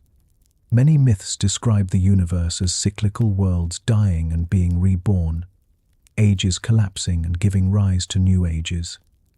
In a strange way, quantum gravity echoes these myths, not through metaphor, but through mathematics. It suggests that death and creation are not opposites, but partners. That collapse is not an ending, but a beginning folded inside. For now, we cannot test these theories directly. We cannot see beyond the horizon, cannot watch the bounce unfold, cannot measure the hidden dimensions of string theory. But indirect clues may come. Gravitational waves, quantum imprints in radiation, subtle deviations in the motion of stars, these may one day point us toward the truth. Until then, we are left with the paradox. Black holes, the most destructive objects we know, may also be the most creative. They may be doorways, passages, wombs. They may carry information not into silence, but into hidden worlds. And quantum mechanics, with its strange insistence on uncertainty and transformation, may be the key to unlocking that truth. So the abyss, instead of being final, may be porous, and what we fear as an ending may, in fact, be a passage away through which reality itself expands. And with this possibility in mind, we turn to the dangers that await at the edge of these abysses. For while theory paints black holes as doorways, the experience of approaching one is far from gentle. To cross the horizon is to risk spaghettification, the tearing apart of matter by tidal forces more extreme than any elsewhere in the cosmos. Before we can dream of safe passage, we must confront the dangers of the abyss itself. To speak of traveling into a black hole is to speak against the grain of nature. For every calculation, every observation, every story whispered by physics tells us that these objects are hostile to matter, merciless to form. They do not welcome explorers, they unmake them. The most infamous fate awaiting anything that dares to cross the event horizon is known as spaghettification. The word almost sounds playful, like a child's invention, but the reality it describes is anything but gentle. Imagine an astronaut drifting too close to a stellar mass black hole. To her, the fall feels smooth, a descent without resistance. But physics tells a harsher story. Gravity does not pull equally on every part of her body. Her feet, closer to the black hole, are tugged more strongly than her head. The difference grows as she falls, stretching her lengthwise. At the same time, her sides are squeezed inward, compressed by tidal forces that grow unimaginably strong. Bit by bit, her body elongates, atoms pulled apart, molecules torn asunder. She becomes a thread, a filament, drawn out thinner and thinner until no recognizable structure remains. This is spaghettification, the transformation of matter into strands of particles, stretched and destroyed by tidal forces too powerful for any structure to resist. It is not a process unique to humans. Stars, planets, even clouds of gas suffer the same fate. Telescopes have captured distant galaxies where a star has strayed too near a supermassive black hole, only to be ripped apart in a dazzling flare of light, its pieces spiraling inward like embers into a bonfire. The scale of this violence depends on the size of the black hole. Paradoxically, the smaller the black hole, the more lethal its tidal forces near the horizon. A black hole the mass of our sun would tear you apart long before you reach the event horizon. But a supermassive black hole, millions of times heavier, might allow you to cross the horizon intact, with tidal forces still weak enough to spare you for a while. Only deeper within, as you approach the singularity, would spaghettification claim you. Either way, the end is the same. No structure survives. It is here that black holes earn their reputation as cosmic predators, not because they actively seek matter, but because their gravity is irresistible. Anything that passes too close is trapped, stretched, consumed. The galaxy may glitter with stars, but in their midst lurk abysses that undo the very fabric of matter. To understand why this happens, think of gravity as not just a pull, but a curvature of space-time. Near Earth, the curve is gentle. We feel it as weight, but we are stable. Near a black hole, the curvature steepens dramatically. Space-time itself funnels inward, and anything caught in that funnel cannot resist the pull. The steeper the funnel, the greater the difference between one part of an object and another, and thus the more intense the tidal forces that rip it apart. It is not only physical bodies that suffer. Information, as we have seen, faces peril at the horizon. Signals cannot escape. Communication is cut off. From outside, the traveler seems to freeze at the edge, their voice stretched into silence, their image red-shifted into darkness. To cross the horizon is to vanish not just in body, but in presence. To those who remain outside, you are gone forever, unreachable even in principle. This hostility is what makes black holes so forbidding as destinations. They are not natural gateways for travelers, not welcoming corridors into other realms. They are barriers, guardians of silence, their horizons designed by nature to conceal. Even the speculation that they might be bridges or wombs comes shadowed by this reality. Whatever lies beyond, the passage to it is paved with destruction. Consider the energies involved. As matter falls toward a black hole, it accelerates, heating to millions of degrees, emitting X-rays and gamma rays before it disappears. Entire stars are shredded, their remains forming luminous disks of plasma that blaze brighter than galaxies. These accretion disks are beautiful, yes, but also lethal. To approach a black hole closely is to enter a region flooded with radiation, turbulence, and magnetic storms. Long before you reach the horizon, the environment itself would tear apart any fragile vessel. In this way, black holes guard themselves. They are surrounded not only by horizons but by layers of danger.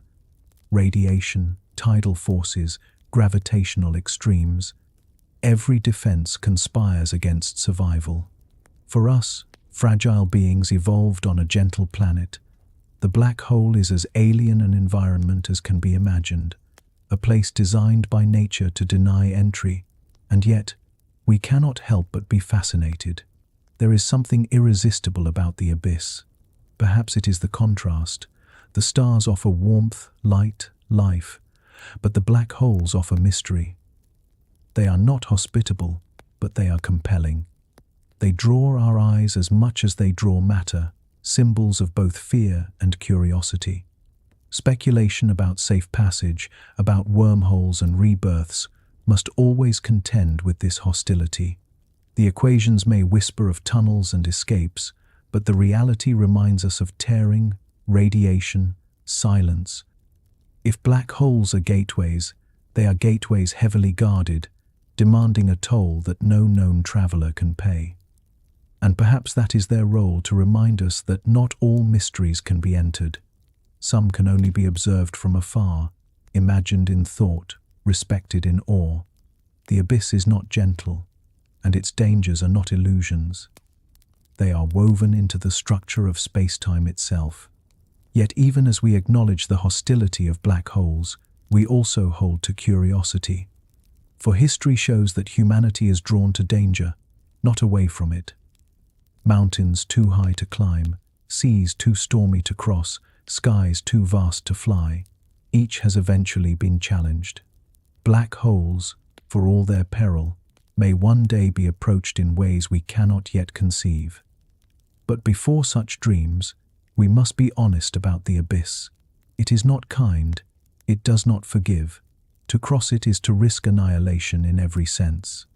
And so, before we imagine safe passage, we must linger here in the dangers. To see black holes clearly is to see their hostility. They are not built for travelers.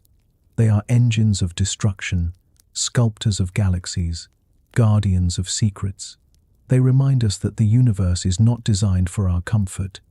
It is vast, indifferent, and sometimes lethal. But it is in confronting that indifference that wonder grows. To acknowledge the danger of black holes is to deepen our respect for them. They are not merely obstacles, they are truths. And truths, however harsh, are always worth facing. If the dangers of the abyss seem absolute, the human mind cannot help but ask a forbidden question. What if survival were possible? What if the very conditions that now shred matter and silence signals could be met, bent, or engineered in such a way that passage through a black hole might not mean annihilation, but arrival? The answer begins with speculation about exotic physics. As we have seen, ordinary matter is defenseless against the tidal forces of a black hole. Atoms stretch, molecules fracture, bodies dissolve. But some theorists suggest that under extraordinary conditions involving negative energy, quantum geometry, or structures stabilized by exotic matter, the fatal spaghettification might be resisted. If space-time itself could be shaped, perhaps the violent gradients could be softened, creating a corridor of stability through the heart of the abyss. Loop quantum gravity already hints at this, proposing that the singularity may be replaced by a bounce. If collapse halts and rebounds, then matter might not be destroyed, but redirected. In such a scenario, safe passage would not come from resisting the pull, but from flowing with it, allowing the collapse to carry you through the bounce into another region of space-time. The danger would be immense, but the destination would not be death, it would be elsewhere. Other visions draw upon the idea of traversable wormholes. If exotic matter could stabilize the throat of such a tunnel, then a black hole might not be a trap at all, but a gateway. In this case, the hazards of tidal forces and radiation would not vanish, but they might be shielded or redirected by the properties of the wormhole itself. The black hole becomes a mask, terrifying from the outside, but concealing a hidden passage within. Of course, such conditions are beyond our current technology. To imagine surviving a black hole requires imagining civilizations far older, far wiser, and far more powerful than our own. Advanced beings might not see black holes as monsters, but as tools. They might find ways to encircle them with megastructures, siphoning their energy, stabilizing their horizons, even shaping their geometry. What we call danger, they might call potential. Imagine, for instance, a civilization capable of harvesting the rotational energy of a supermassive black hole, tapping its spin to power vast engines. Such an achievement is not beyond the scope of physics. Processes like the Penrose mechanism and the Blandford-Znajek effect already suggest how energy might be drawn from the rotation of a black hole. For us, these are equations. For them, they could be infrastructure. With such mastery, perhaps they could even modify the horizon itself, creating safe corridors where none existed. Speculative, absolutely. But speculation is the language of possibility. Consider how impossible the idea of flight would have seemed to a species confined to the ground, or the idea of space travel to a civilization confined to its own planet. Black holes may appear hostile now, but to a sufficiently advanced intelligence, they could be doors waiting to be unlocked. And if that is true, then perhaps the silence of the stars, the absence of signals from other civilizations, takes on a new meaning. The Fermi paradox asks why, in a galaxy filled with planets, we see no evidence of advanced life. One answer might be that those civilizations have not vanished, but departed, not into silence, but into the abyss, using black holes not as graves, but as gateways. To us, they are gone. To themselves, they have moved on. Picture such a passage. A ship, vast and luminous, approaches the event horizon. From the outside, its image stretches and slows, frozen against the edge of darkness. But inside, the crew feels time unfold normally. They pass the horizon, not into destruction, but into transition. The corridor of exotic matter holds, the bounce carries them through, and on the other side they emerge into a new sky. Perhaps it is another part of our own universe. Perhaps it is another universe entirely. They have not died, they have crossed. And what if black holes are not merely used, but engineered? Advanced civilizations might sculpt space-time deliberately, collapsing stars into black holes with precision, stabilizing their horizons, planting them as gateways. A galaxy might then be threaded with artificial portals, each one a door to other regions of existence. To us, these black holes would look no different from natural ones, dark, silent, inscrutable, but to those who built them, they would be highways. This image transforms the role of black holes in the cosmic story. They cease to be hostile obstacles and become potential infrastructure.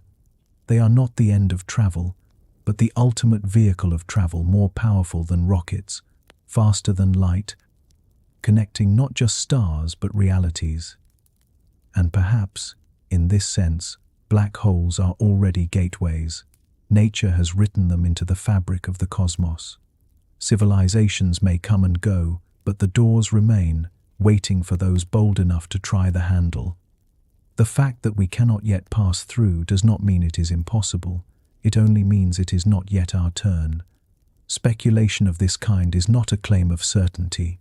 It is an invitation to wonder. It allows us to imagine futures where the abyss is not an end, but a beginning. Futures where humanity itself might one day stand at the edge of a black hole, not with fear, but with preparation. Futures where the question is not whether survival is possible, but where the passage will lead. To see black holes this way is to reclaim them from their hostility. Yes, they are dangerous.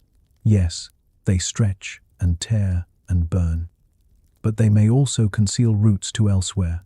They may already be used as such, silently, invisibly, by civilizations far beyond our reach. And if so, then the abyss is not empty at all. It is full of travelers. The thought is both humbling and exhilarating. For now, we are children of a single planet, bound to our small orbit around a modest star. But above us, scattered across the sky, are abysses that may one day be our roads. Black holes, hostile and terrifying, may also be the bridges that carry us into the true breadth of existence. If black holes are the scientific heirs of ancient myths, then it is no surprise that art, literature, and film have embraced them as symbols of passage. Time and again, our stories return to the idea that these dark abysses are not simply cosmic threats, but doorways. In doing so, art seems to anticipate what physics itself only later begins to suggest, that the abyss may conceal connection, that the void may lead elsewhere. Take the film Interstellar. At its heart is a black hole named Gargantua, a titanic presence around which the story revolves. The filmmakers consulted physicists to portray it with scientific accuracy, rendering its warped light and glowing accretion disk with care. Yet the black hole is not merely a background object, it is a passage. Within it, the protagonist finds not death, but a higher dimensional space, a bridge that allows him to reach across time and communicate with the past. The film took liberties, yes, but it captured something essential, the intuition that a black hole might be a door, not a tomb. Or consider Contact, where wormholes serve as conduits for interstellar travel. Though not explicitly black holes, these tunnels of space-time are cousins to the idea, grounded in the same equations that describe Einstein-Rosen bridges. In the story, they allow the protagonist to journey across impossible distances, encountering other intelligences and, perhaps, other truths. Once again, the abyss is not empty. It is a threshold. Even in more fantastical depictions, such as Stargate, the idea persists. A simple ring of stone opens into a shimmering portal, connecting worlds across space and time. The gateway becomes both symbol and mechanism, a reminder that the boundaries we perceive may be thinner than they seem. While the show is not concerned with astrophysics, its central conceit echoes the same archetype: darkness as passage, doorway as salvation. Why do we return to these images again and again? Perhaps because black holes represent the ultimate unknown. They are the most extreme objects the cosmos offers, places where our laws of physics falter, and where knowledge fails, imagination rushes in. We fill the void with stories, because the void itself demands to be filled. In art, black holes are rarely depicted as mere erasers. Instead, they are framed as gateways. Even when they destroy, they lead somewhere into new realms, into revelations, into transformations. Our culture seems unable to accept them as mere ends. We insist on imagining them as beginnings in disguise. And perhaps this cultural instinct reflects a deeper truth. Art has often anticipated science, intuiting possibilities long before they are formalized. Leonardo da Vinci sketched flying machines centuries before flight became real. Science fiction imagined satellites, submarines, and space travel before engineers built them. In the same way, perhaps our insistence on black holes as doorways is not fantasy alone. Perhaps it is imagination, sensing a truth that equations have only begun to whisper. When artists show us travelers crossing horizons or civilizations using wormholes as highways, they are not only entertaining us. They are rehearsing our relationship to the unknown. They are teaching us to see the abyss not with despair, but with curiosity. They are preparing us, in some subtle way, for the day when science may confirm what stories have long suggested, that black holes are not ends, but continuations. Even the aesthetics of black holes seem to belong to art as much as science. The ring of fire around darkness, captured in the Event Horizon Telescope image of Matey 7's black hole, looked uncannily like the visions of filmmakers and painters. Before the image was real, artists had already imagined it. Before light bent around shadow in our telescopes, it had bent around shadow in our dreams. There is, in this convergence, a reminder of how imagination and knowledge entwine. Science reaches outward, measuring, calculating, observing. Art reaches inward, speculating, envisioning, dreaming. And where they meet, we often find the future waiting. Speculation allows us to wonder if the stories are more than metaphor. What if civilizations really do use black holes as gateways? What if the corridors we imagine in film exist in physics, stabilized by exotic matter or quantum effects? What if, one day, humanity steps through such a portal, just as our myths and movies have prepared us to? To you, lying in the quiet of night, the thought may seem impossibly far away, and yet, so did the thought of walking on the moon once. So did the thought of seeing planets around other stars, or detecting the ripples of space-time itself. What is fantasy today may be foundation tomorrow. Art is often the first draft of discovery, and so black holes, in our culture, become not just threats, but invitations. They remind us that imagination is not a luxury, but a guide. They show us that even the darkest abysses can be seen as doors. If black holes test our understanding of space, they also stretch our understanding of time. In the ordinary world, time feels steady, flowing evenly like a river. We live by its rhythm, the rising of the sun, the beating of a heart, the turning of the seasons. But Einstein showed us that time is not absolute. It bends with gravity, stretches with speed, and slows in the presence of immense mass. Near a black hole, these effects reach their extreme, warping the very arrow of time itself. Imagine hovering close to the event horizon of a black hole, your spacecraft holding position with impossible precision. To you, inside, clocks tick normally. A second is still a second, a heartbeat still a heartbeat. But to an observer far away, watching from the safety of interstellar distance, your movements appear different. They see your clock slow. Your signals stretch into lower frequencies, redder and fainter with each passing moment. To them, your descent takes longer and longer, slowing until it nearly freezes at the horizon. From your perspective, you fall. From theirs, you hang suspended forever at the edge. This strange dissonance is not illusion. It is relativity written into reality. Time near a black hole truly runs differently than time far away. The closer you draw to the horizon, the more it stretches. To an outside observer, you seem to stop. To you, the outside universe seems to accelerate, racing forward at impossible speed. Look outward, and you might see stars age and die in moments, galaxies whirl through their cycles, perhaps even the universe itself rushing toward its ultimate fate. It is as if the horizon divides not only space, but time. Outside, the arrow flows in one direction, steady and familiar. Inside, it tilts, curves, and possibly breaks. The horizon is not merely a boundary of matter, but of temporality itself. This leads us to a haunting speculation. Could crossing a black hole reset time? We know that inside the horizon, the roles of space and time exchange. The inward direction becomes as inevitable as the passage of time. Once you cross, you cannot choose to remain outside any more than you can choose to remain in yesterday. Space becomes time, and time becomes space.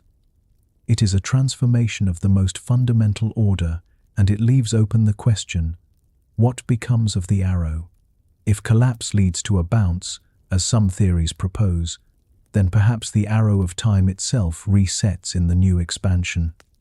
To fall into a black hole might be to step not only into another universe, but into another timeline, one with its own beginning, its own flow. The past that you knew would be sealed behind the horizon, inaccessible forever. But in the new universe, time would unfold afresh, stretching forward from a new dawn. Speculation like this resonates with our deepest intuitions about endings and beginnings.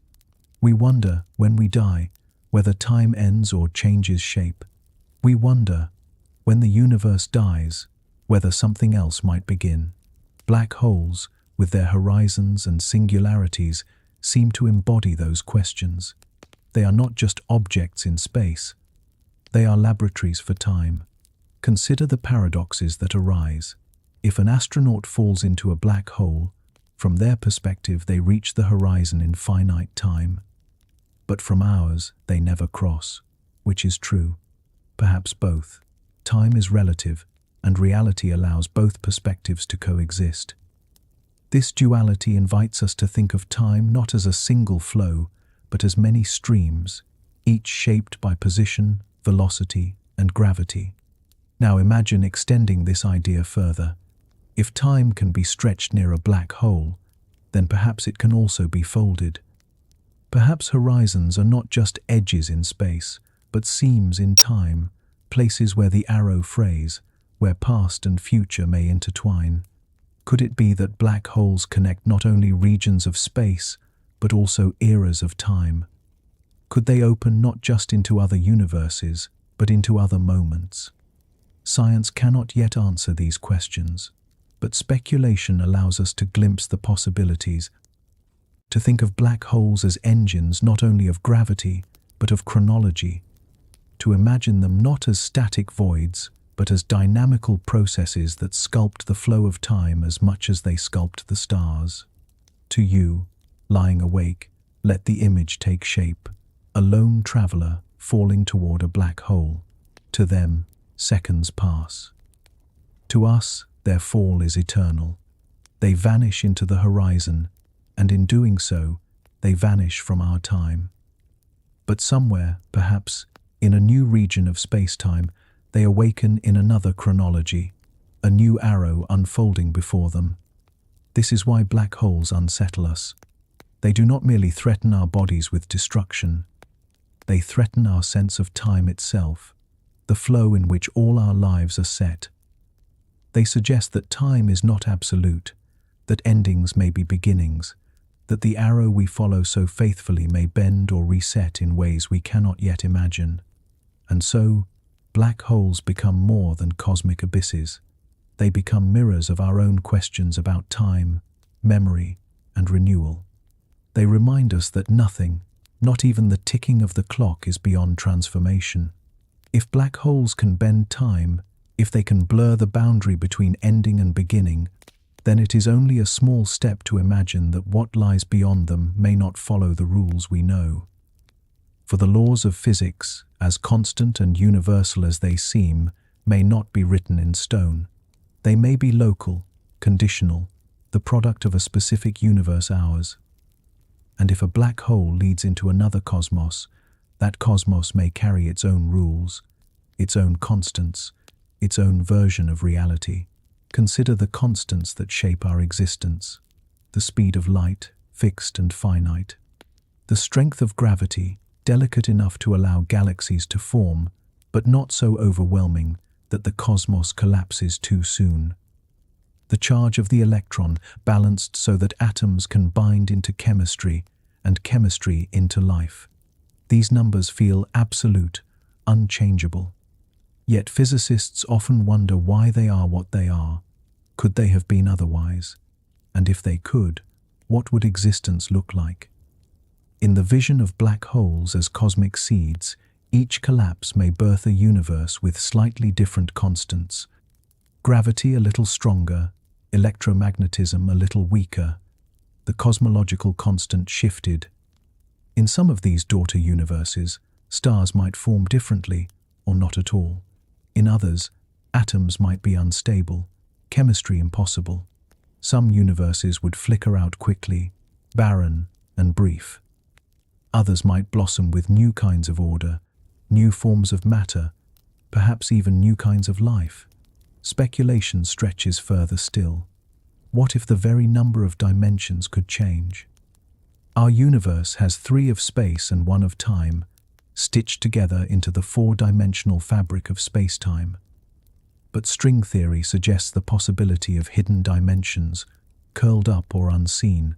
In a daughter universe, those dimensions might unfold. There might be more of them, shaping physics in ways we cannot picture.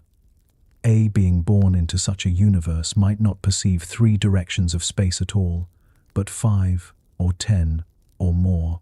To them, our reality would seem impoverished, flattened, incomplete. And what of matter itself? We are familiar with protons, neutrons, and electrons, with quarks and photons and neutrinos. But those are the building blocks of this cosmos. A daughter universe might be built from entirely different bricks. Its stars might burn with strange fuels, its galaxies held together by unfamiliar forces. Perhaps even the concept of matter, as we know it, would not apply. Perhaps existence there would be made not of particles at all, but of fields, or waves, or structures beyond our imagination. To enter such a universe would not simply be to travel elsewhere. It would be to step into a new ontology, a new definition of reality itself. Our bodies, made of atoms tuned to this universe, might not survive the transition. Our minds, evolved for 3 dimensions and 1 flow of time, might not comprehend what we encounter. And yet, the speculation persists, because it reminds us of the vastness of possibility. Perhaps in some ultimate sense, this is what black holes signify. Not just that there are other places, but that there are other kinds of places. Not just that there are other times, but that there are other kinds of time. That existence is not singular, but plural, unfolding in variations beyond counting. To you, listening in the quiet of night, this may feel like stepping into a dream, and in a way, it is. For dreams are the only analog we have for realities that operate by different rules. In dreams, gravity can vanish, distances can collapse, time can loop or pause. A dream is a private multiverse, where constants shift and laws dissolve. To imagine black holes as gateways into new universes is to imagine stepping into a cosmic dream, not unreal, but real, in a way unfamiliar to us. And what would it mean if we could one day cross such a threshold?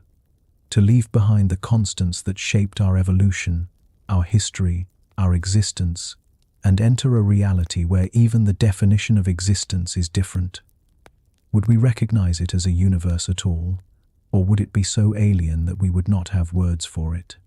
Speculation suggests that some daughter universes may resemble our own, at least broadly. Stars, galaxies, perhaps even planets could form under slightly altered conditions. In such places, life might arise again, though shaped by new chemistries. Perhaps there are beings now, in another universe seeded by a black hole, wondering the same as we do. Are there other realities? Hidden behind horizons? Are there doorways into different laws of physics? They may not know we exist, just as we cannot know them. Yet our universes could be kin, linked by ancestry, by the collapse of stars long ago. In other cases, the universes may be utterly alien, realities without stars, without galaxies, where the concept of light itself has no meaning.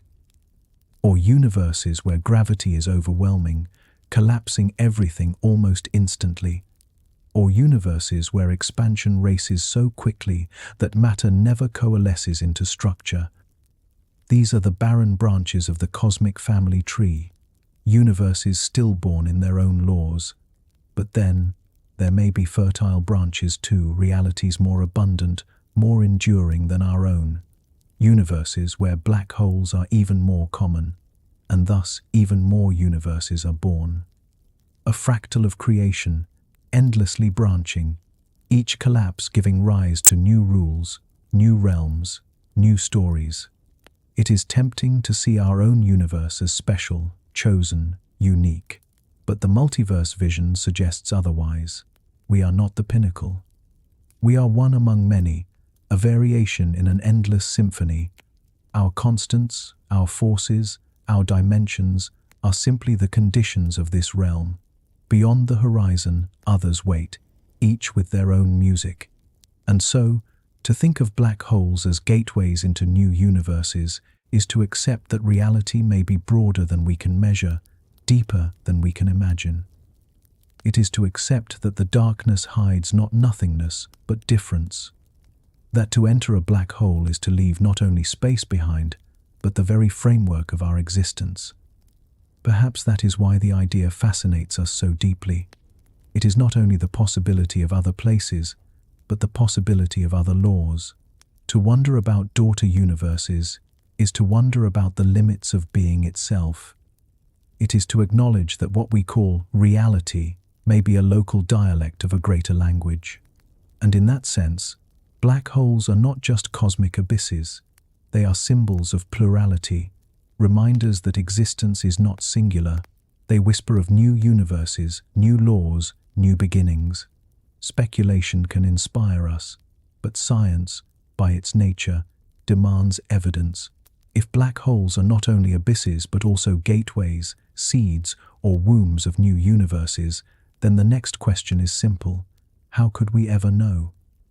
What signs could possibly reveal truths hidden behind horizons that nothing can escape? The challenge is immense. By definition, the event horizon conceals everything within it. Light cannot cross it, matter cannot return. Even information seems trapped at its edge. To search for evidence of what lies inside, a black hole is to look for shadows within shadows. Yet scientists are not easily dissuaded. They have learned to listen not only to what the universe shows, but also to what it withholds. One of the great tools of our time is the telescope, not only the optical eyes that capture starlight, but instruments tuned to every band of the spectrum. Radio waves, X-rays, gamma rays, infrared. Black holes may be invisible directly, but their influence is not. As matter spirals into them, it heats to extraordinary temperatures, emitting radiation that telescopes can detect. These luminous accretion disks blaze like beacons, their light curved and twisted by gravity. From such observations, we infer the presence of black holes, mapping their shapes through their effects. The Event Horizon Telescope, a collaboration of observatories across the globe, has even gone further. By linking radio dishes on multiple continents, it effectively created an Earth-sized lens. With it, astronomers captured the first image of a black hole's shadow, the glowing ring of matter around the dark core of Métis 7, 55 million light-years away. Later, they revealed the shadow of the black hole at the center of our own galaxy, Sagittarius A. These images do not pierce the horizon, but they prove the horizon is there, real and round, curving space in precisely the way Einstein predicted. Gravitational waves offer another window.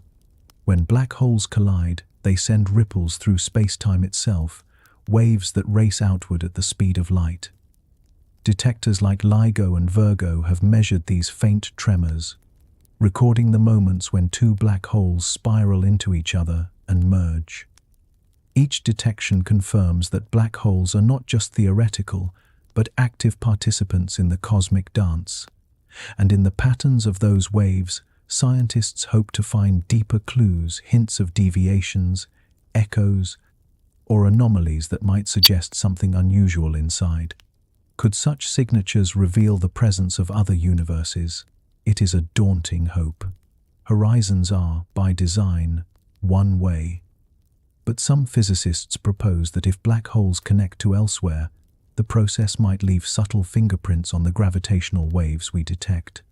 A slight difference in the way the black hole rings after collision, an echo in the wave, as if some part of the energy escaped not into our cosmos, but into another.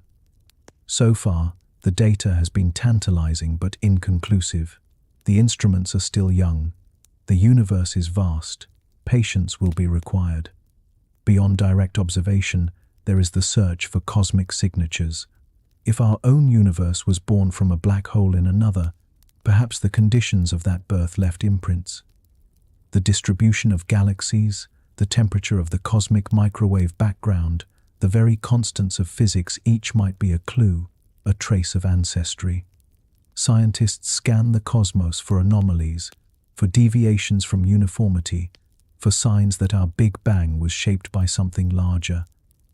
None have yet confirmed the hypothesis, but the search continues, for the universe is rich with hints, and we have only begun to learn how to read them. The difficulty lies in perspective. We live inside the universe we are trying to study. To ask whether it is the child of another cosmos is like asking whether a fish can know the ocean is one among many seas. Our instruments measure with growing precision, but they measure from within. To look beyond requires not only new technology, but new imagination. Still, progress comes. With each new telescope, with each gravitational wave detector, with each map of the cosmic background, we peel away another layer of mystery. We may never see directly into a black hole, but we may learn to recognize the signs of what they conceal. Just as we once inferred the existence of planets from the wobble of stars, we may one day infer the presence of other universes from the tremors of our own. And even if the evidence remains hidden, the search itself is valuable. It forces us to refine our theories, to test our assumptions, to push technology further. It keeps alive the spirit of inquiry, reminding us that the universe is not only what we know, but also what we long to know. Imagine, in some future, a new generation of instruments, telescopes orbiting black holes themselves, detectors sensitive to quantum fluctuations at horizons, observatories spanning entire planets or even solar systems. Imagine the data they might return, signals that hint at passage, anomalies that whisper of elsewhere. Perhaps we will never have certainty, but perhaps certainty is not the point. The search itself expands our vision, teaching us to look at the universe not as a closed system, but as a mystery unfolding. And perhaps that is enough, to know that evidence may be hidden, but not forever, to know that we are learning to listen more carefully, to see more deeply, to know that the horizons, though silent, may yet reveal their secrets to those patient enough to wait. For now, the challenge remains. How do we find evidence of what lies beyond, when the horizon conceals everything? The answer may lie not in the sky, but in the equations themselves, mathematics as a telescope of the mind, a tool for glimpsing what cannot be observed. When the eye fails, when the telescope sees only silence, there remains one tool that can pierce the darkness: mathematics. For while light cannot escape a black hole, numbers can. Equations, patiently unfolded, can carry us where photons cannot, sketching shapes of reality no instrument will ever capture. Mathematics becomes, in this sense, a telescope of the mind, a way of seeing without sight, of hearing without sound. Einstein's field equations of general relativity were the first to reveal black holes, long before astronomers confirmed them. The math insisted that space-time could curve so steeply that even light could not escape. At first, many doubted such objects could exist in reality. They seemed like mathematical oddities, artifacts of the equations rather than features of the cosmos. Yet telescopes and detectors have since shown that black holes are not only real but abundant. The lesson is humbling. What begins as abstraction can become revelation. So it is with the singularity problem. The equations of relativity predict infinite density at the core of a black hole, a place where curvature diverges, where volume vanishes, where time itself halts. But infinities in physics are red flags. They are signs that the theory has reached its limits, that new mathematics is needed.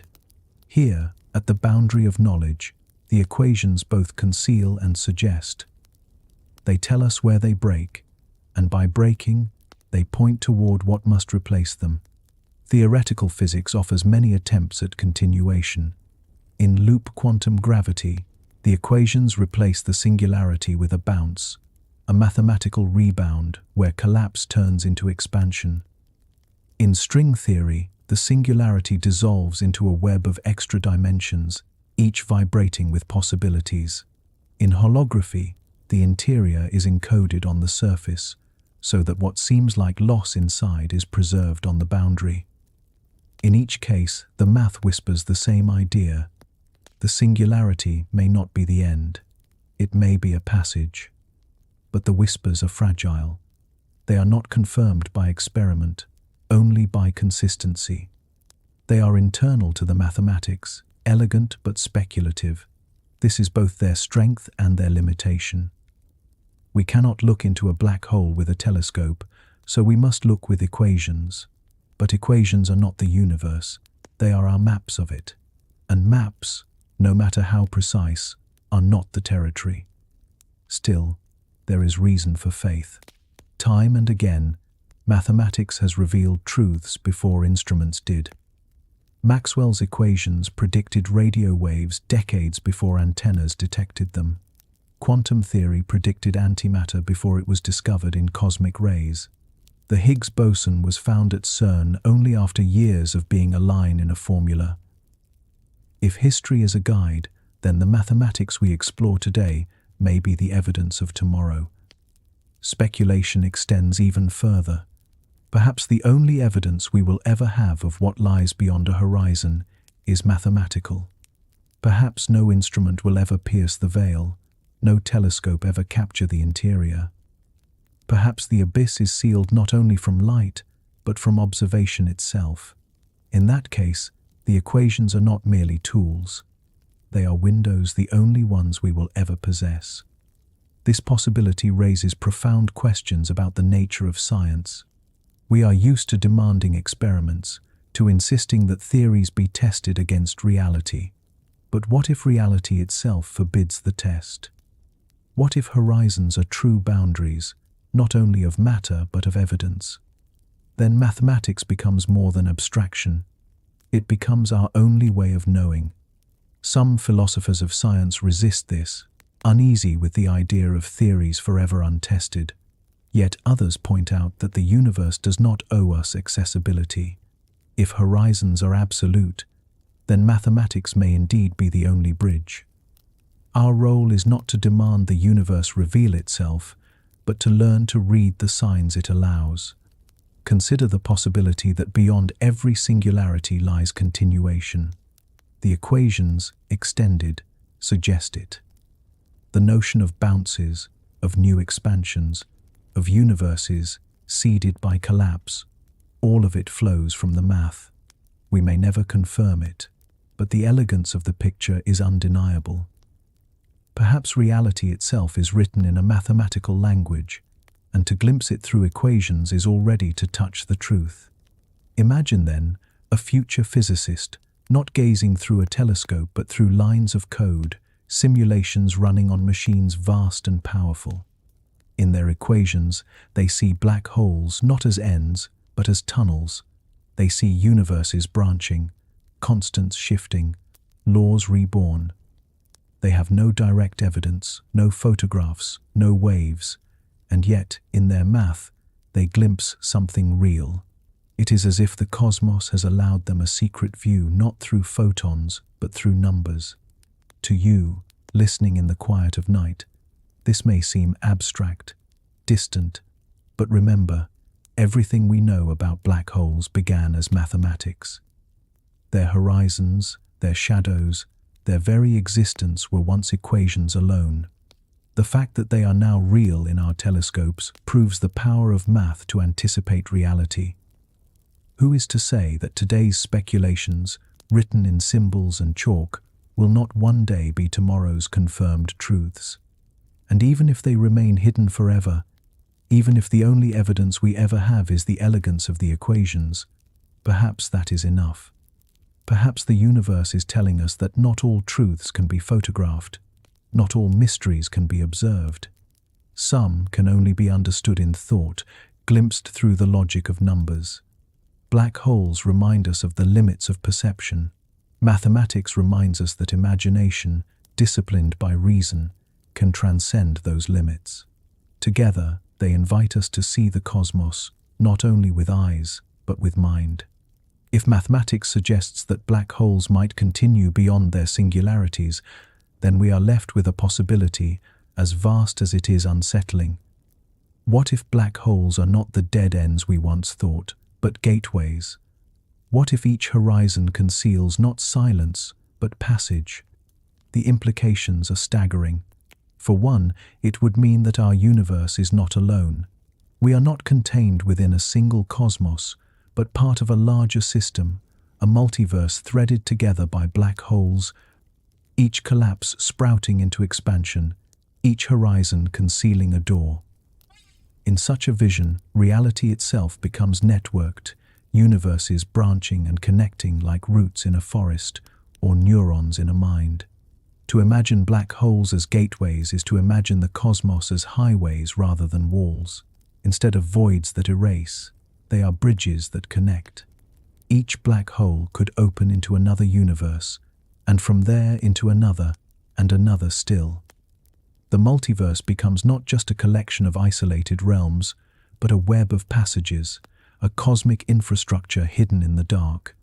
For humanity, this possibility changes everything. Our species has always been shaped by frontiers. We spread across continents, crossed oceans, reached into the sky, and now into space. Each time we found a boundary, we sought a way beyond it. If black holes are gateways, then the ultimate frontier is no longer interstellar or even intergalactic, but interuniversal. The next horizon is not the edge of the Milky Way, but the edge of reality itself. The thought is both exhilarating and daunting.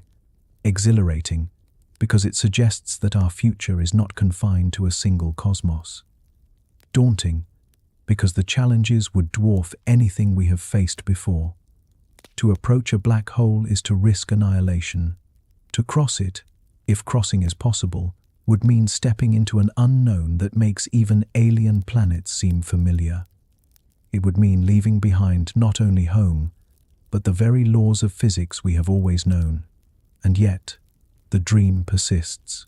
Imagine a civilization advanced enough to harness these gateways, to map the network of black holes across universes. To them, the multiverse would be a navigable space, its roads carved not in stars, but in horizons. Travel would not be bound by the speed of light, for black holes bypass space itself. Distances that seem infinite could collapse into steps. Futures unimaginable to us could unfold as realities among many. Perhaps such civilizations already exist. Perhaps the silence we observe, the so-called Fermi paradox, the great absence of signals from other stars, is not silence at all, but departure.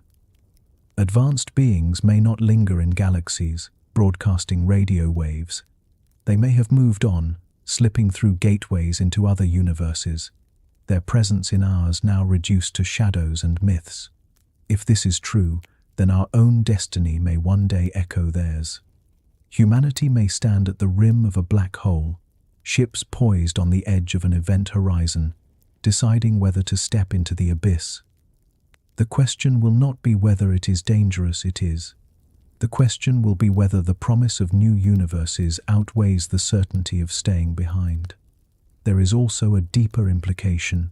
If black holes are gateways, then death itself, the death of stars, the death of galaxies, even the death of universes may not be final. Each collapse may carry within it the seed of continuation. Each ending may be, from another perspective, a beginning. The cosmos becomes not a closed story, but an open one, always sprouting new chapters, always extending beyond its last page. Speculative though it is, this vision resonates with our instincts. We have always resisted the idea of absolute endings. We tell stories of afterlives, of rebirths, of hidden realms beyond death. Black holes, in this light, become the scientific form of that ancient intuition. They are cosmic afterlives, places where endings fold into beginnings, where universes give rise to others. And if we dare to accept this vision, then the night sky itself changes.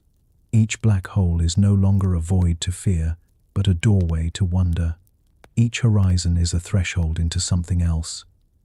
And we, small creatures bound to a single star, may one day step through those doors and discover that our reality is but one of many. The thought is dizzying, but it is also liberating, for it reminds us that existence may be larger than any single universe can contain. That our story may not end with the fading of the stars, but may continue across horizons, carried by the gateways we once feared. Part 10b. If they are not, but speculation must always be balanced by humility. For as much as we may dream of black holes as gateways, we must also admit the sobering possibility. Perhaps they are not. Perhaps they are exactly what their name suggests, holes. Regions where matter, energy, and information vanish, swallowed into silence with no passage, no rebirth, no continuation. In this vision, the black hole is not a door, but a wall. Its event horizon marks the end of all stories. A star collapses, its light extinguished. A planet drifts too close, torn apart and consumed. Even time itself, within the horizon, is dragged inward toward the singularity, where it halts. Nothing escapes, nothing remains. The abyss is final. To imagine black holes as true ends is to confront the starkest version of reality. They are not tunnels, not seeds, not wombs. They are graveyards without afterlife, places where the universe itself enforces oblivion. And if this is true, then the cosmos is not filled with hidden passages. It is filled with voids, silent and inescapable, scattered across the galaxies like punctuation marks of finality. What would this mean for us? It would mean that not all mysteries lead to wonder. Some lead only to silence. It would mean that the universe is not obliged to provide gateways, that not every darkness conceals a hidden light. The abyss, in this case, is absolute. To cross it is to be erased. And yet, even as dead ends, black holes remain powerful. They shape galaxies, anchoring their centers. The supermassive black holes at the cores of galaxies regulate star formation, controlling the growth of cosmic structures. Though they are prisons, they are also sculptors. Their gravity organizes the dance of matter on scales vast beyond comprehension. Without them, galaxies would not form as they do. Stars would not be born in the same rhythms. Even life, indirectly, owes something to the destructive stillness of black holes. So even if black holes are not gateways, they are not meaningless. They are agents of structure. Their silence is as influential as any voice. They remind us that creation and destruction are not opposites, but companions, that even an end can shape what continues. There is also a deeper reflection here. If black holes are truly ends, then perhaps the universe itself is too. Perhaps our cosmos will not give rise to new realities beyond its horizon, but will fade into darkness, stars extinguished, galaxies dissolved, energy dispersed into entropy. Eternity, in this vision, is not passage but stillness. The story concludes not with transition, but with silence. This possibility is sobering, but it is not despair, for meaning does not require continuation. Even if black holes are dead ends, the universe is no less beautiful. The stars still shine, galaxies still spiral, life still emerges and wonders. The absence of gateways does not erase the presence of wonder.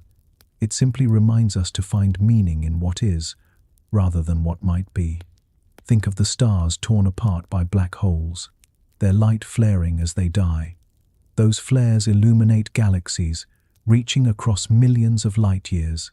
Their destruction becomes our knowledge, their silence our story.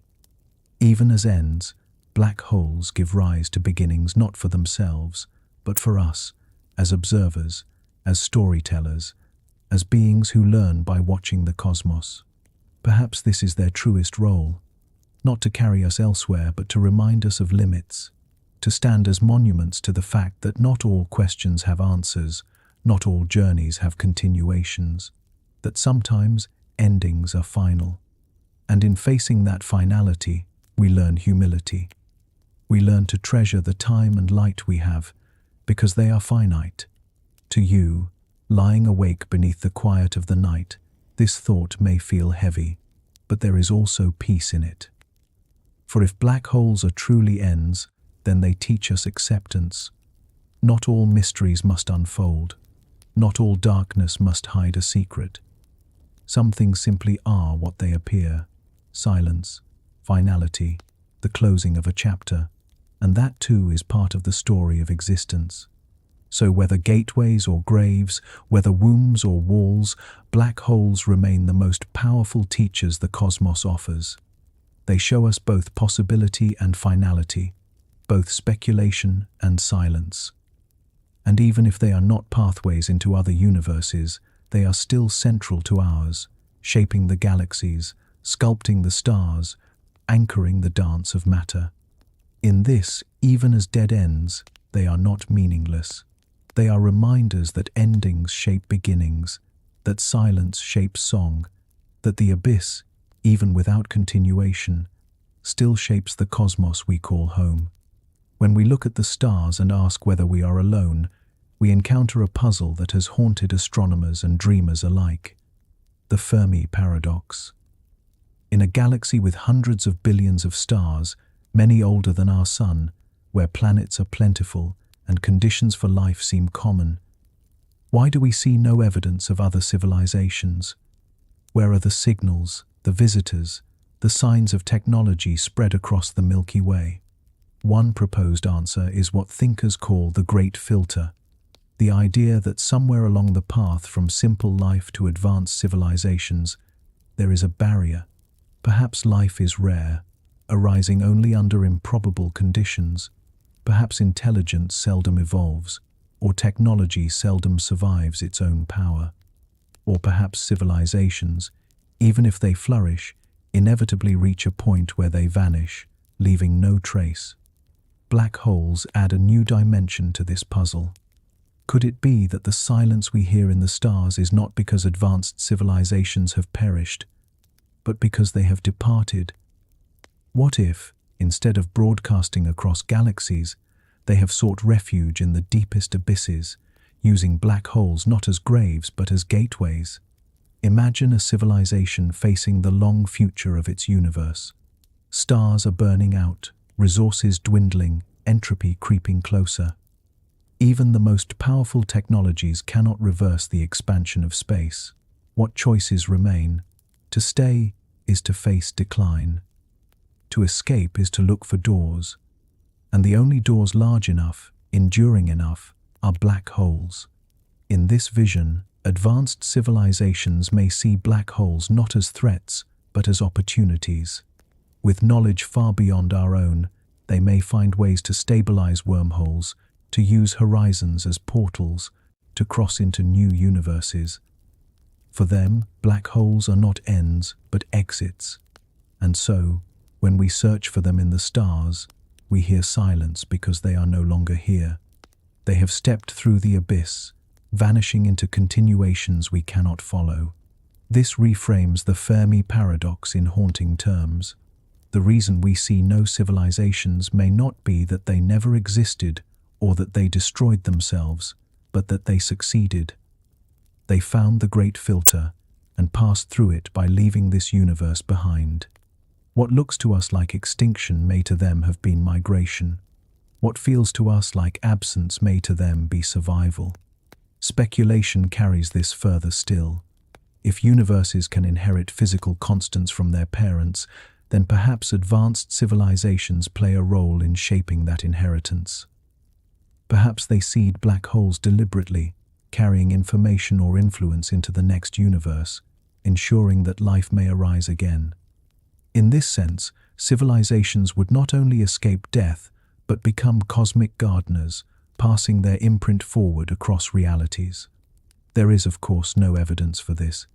It is conjecture, born from equations and imagination. Yet it resonates with something deep in us, the instinct that intelligence does not simply vanish, that life, once it arises, seeks to continue. That survival may mean transformation, and transformation may mean leaving behind what was once familiar. And so, perhaps the galaxy is silent, not because it is empty, but because it has been emptied. Civilizations have risen, looked into the abyss, and chosen to step through. To us, they are gone. To themselves, they are elsewhere, beginning again under new skies. For humanity, this thought is both unsettling and inspiring. Unsettling, because it suggests that our future may lie not in the stars we see, but in horizons we cannot cross. Inspiring, because it suggests that silence is not a sign of failure, but of transcendence. The great filter, in this view, is not death. It is passage. Perhaps then, we too may one day face the choice. To remain in a universe growing colder, emptier, darker, or to risk the abyss, and seek continuation in realities beyond. The black holes that now seem like distant monsters may, in that future, become our only hope. And if so, then the silence of the stars is not loneliness, it is invitation. It is the echo of others who have gone before, who found the courage to step into the abyss and discover what lies beyond. If the silence of the stars is invitation, then it leads us to a question as old as exploration itself. Would we dare? Would humanity, faced with the choice between staying in a fading universe or stepping into the abyss, find the courage to leap? For make no mistake, to approach a black hole as a gateway would be the ultimate gamble. Unlike crossing oceans or launching rockets, this is no gradual frontier. It is an all-or-nothing wager. To enter a black hole is to risk annihilation not only of body, but of meaning. The tidal forces, the radiation, the singularity, all promise destruction. And yet, within that destruction may lie a door. A chance, however slim, that survival is not only possible but transcendent. This temptation is not unfamiliar. Humanity has always been drawn to thresholds, even when they are perilous. We crossed deserts that promised only death, sailed seas with no maps, climbed peaks that broke us. Again and again, we have risked annihilation for the possibility of discovery. To imagine that we would shrink from black holes may underestimate the very impulse that defines us. Curiosity has always wrestled with fear, and often, curiosity wins. Speculation allows us to imagine the moment. Picture a ship at the edge of a supermassive black hole, its crew knowing the risks. To remain is safety, but safety is also stagnation. To cross is to risk everything, but also to reach beyond everything. Do they stay, orbiting forever in the familiar, or do they plunge, trusting in theories of wormholes, bounces, continuations? It is the ultimate test of daring. Black holes, in this light, become more than astrophysical phenomena. They become symbols of choice, the choice between preservation and transcendence, between fear and possibility. They are the cosmic equivalent of the leap of faith, demanding absolute trust in the unknown. What makes the temptation so powerful is the possibility of escaping death itself. Not only the death of individuals, but the death of civilizations, even the death of universes. If a black hole leads to continuation, then to enter it is to defy entropy, to sidestep endings, to carry forward into new beginnings. The lure is profound. Immortality not for the body, but for the story of humanity itself. Of course, the danger is equally profound. To step into a black hole may not mean survival at all, but instant obliteration. The gateway may not open, the bounce may not occur, the passage may not exist, the leap may be into nothing.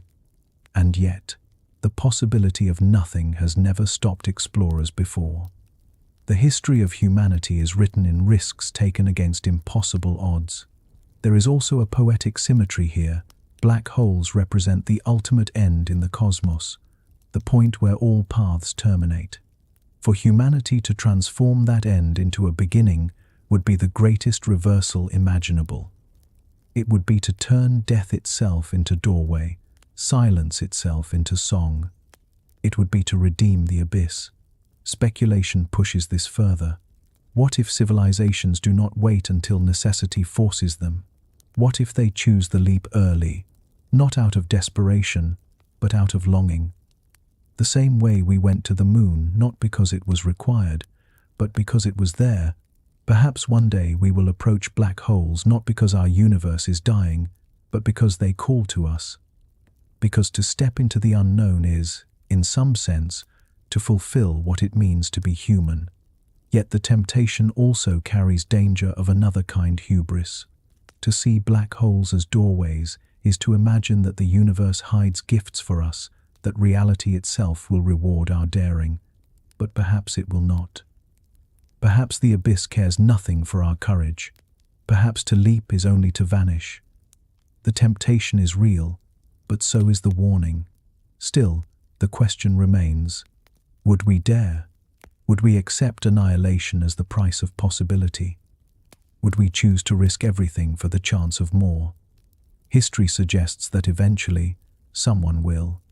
It may not be us, it may not be soon, but somewhere, sometime, a civilization will decide that the risk is worth it, that the lure of escaping death, of stepping into continuations beyond comprehension, is too great to resist. And when that moment comes, black holes will no longer be only objects of study. They will become destinations. Not threats, not mysteries, but choices. Choices that define whether a civilization remains in its universe or dares to seek another. To you, lying awake, this may feel like dream work, like fantasy, and perhaps it is. But remember, every frontier once seemed unreachable. Every step into the unknown once seemed madness. To sail across the sea, to fly through the sky, to walk on the moon, each began as temptation, as a question of courage.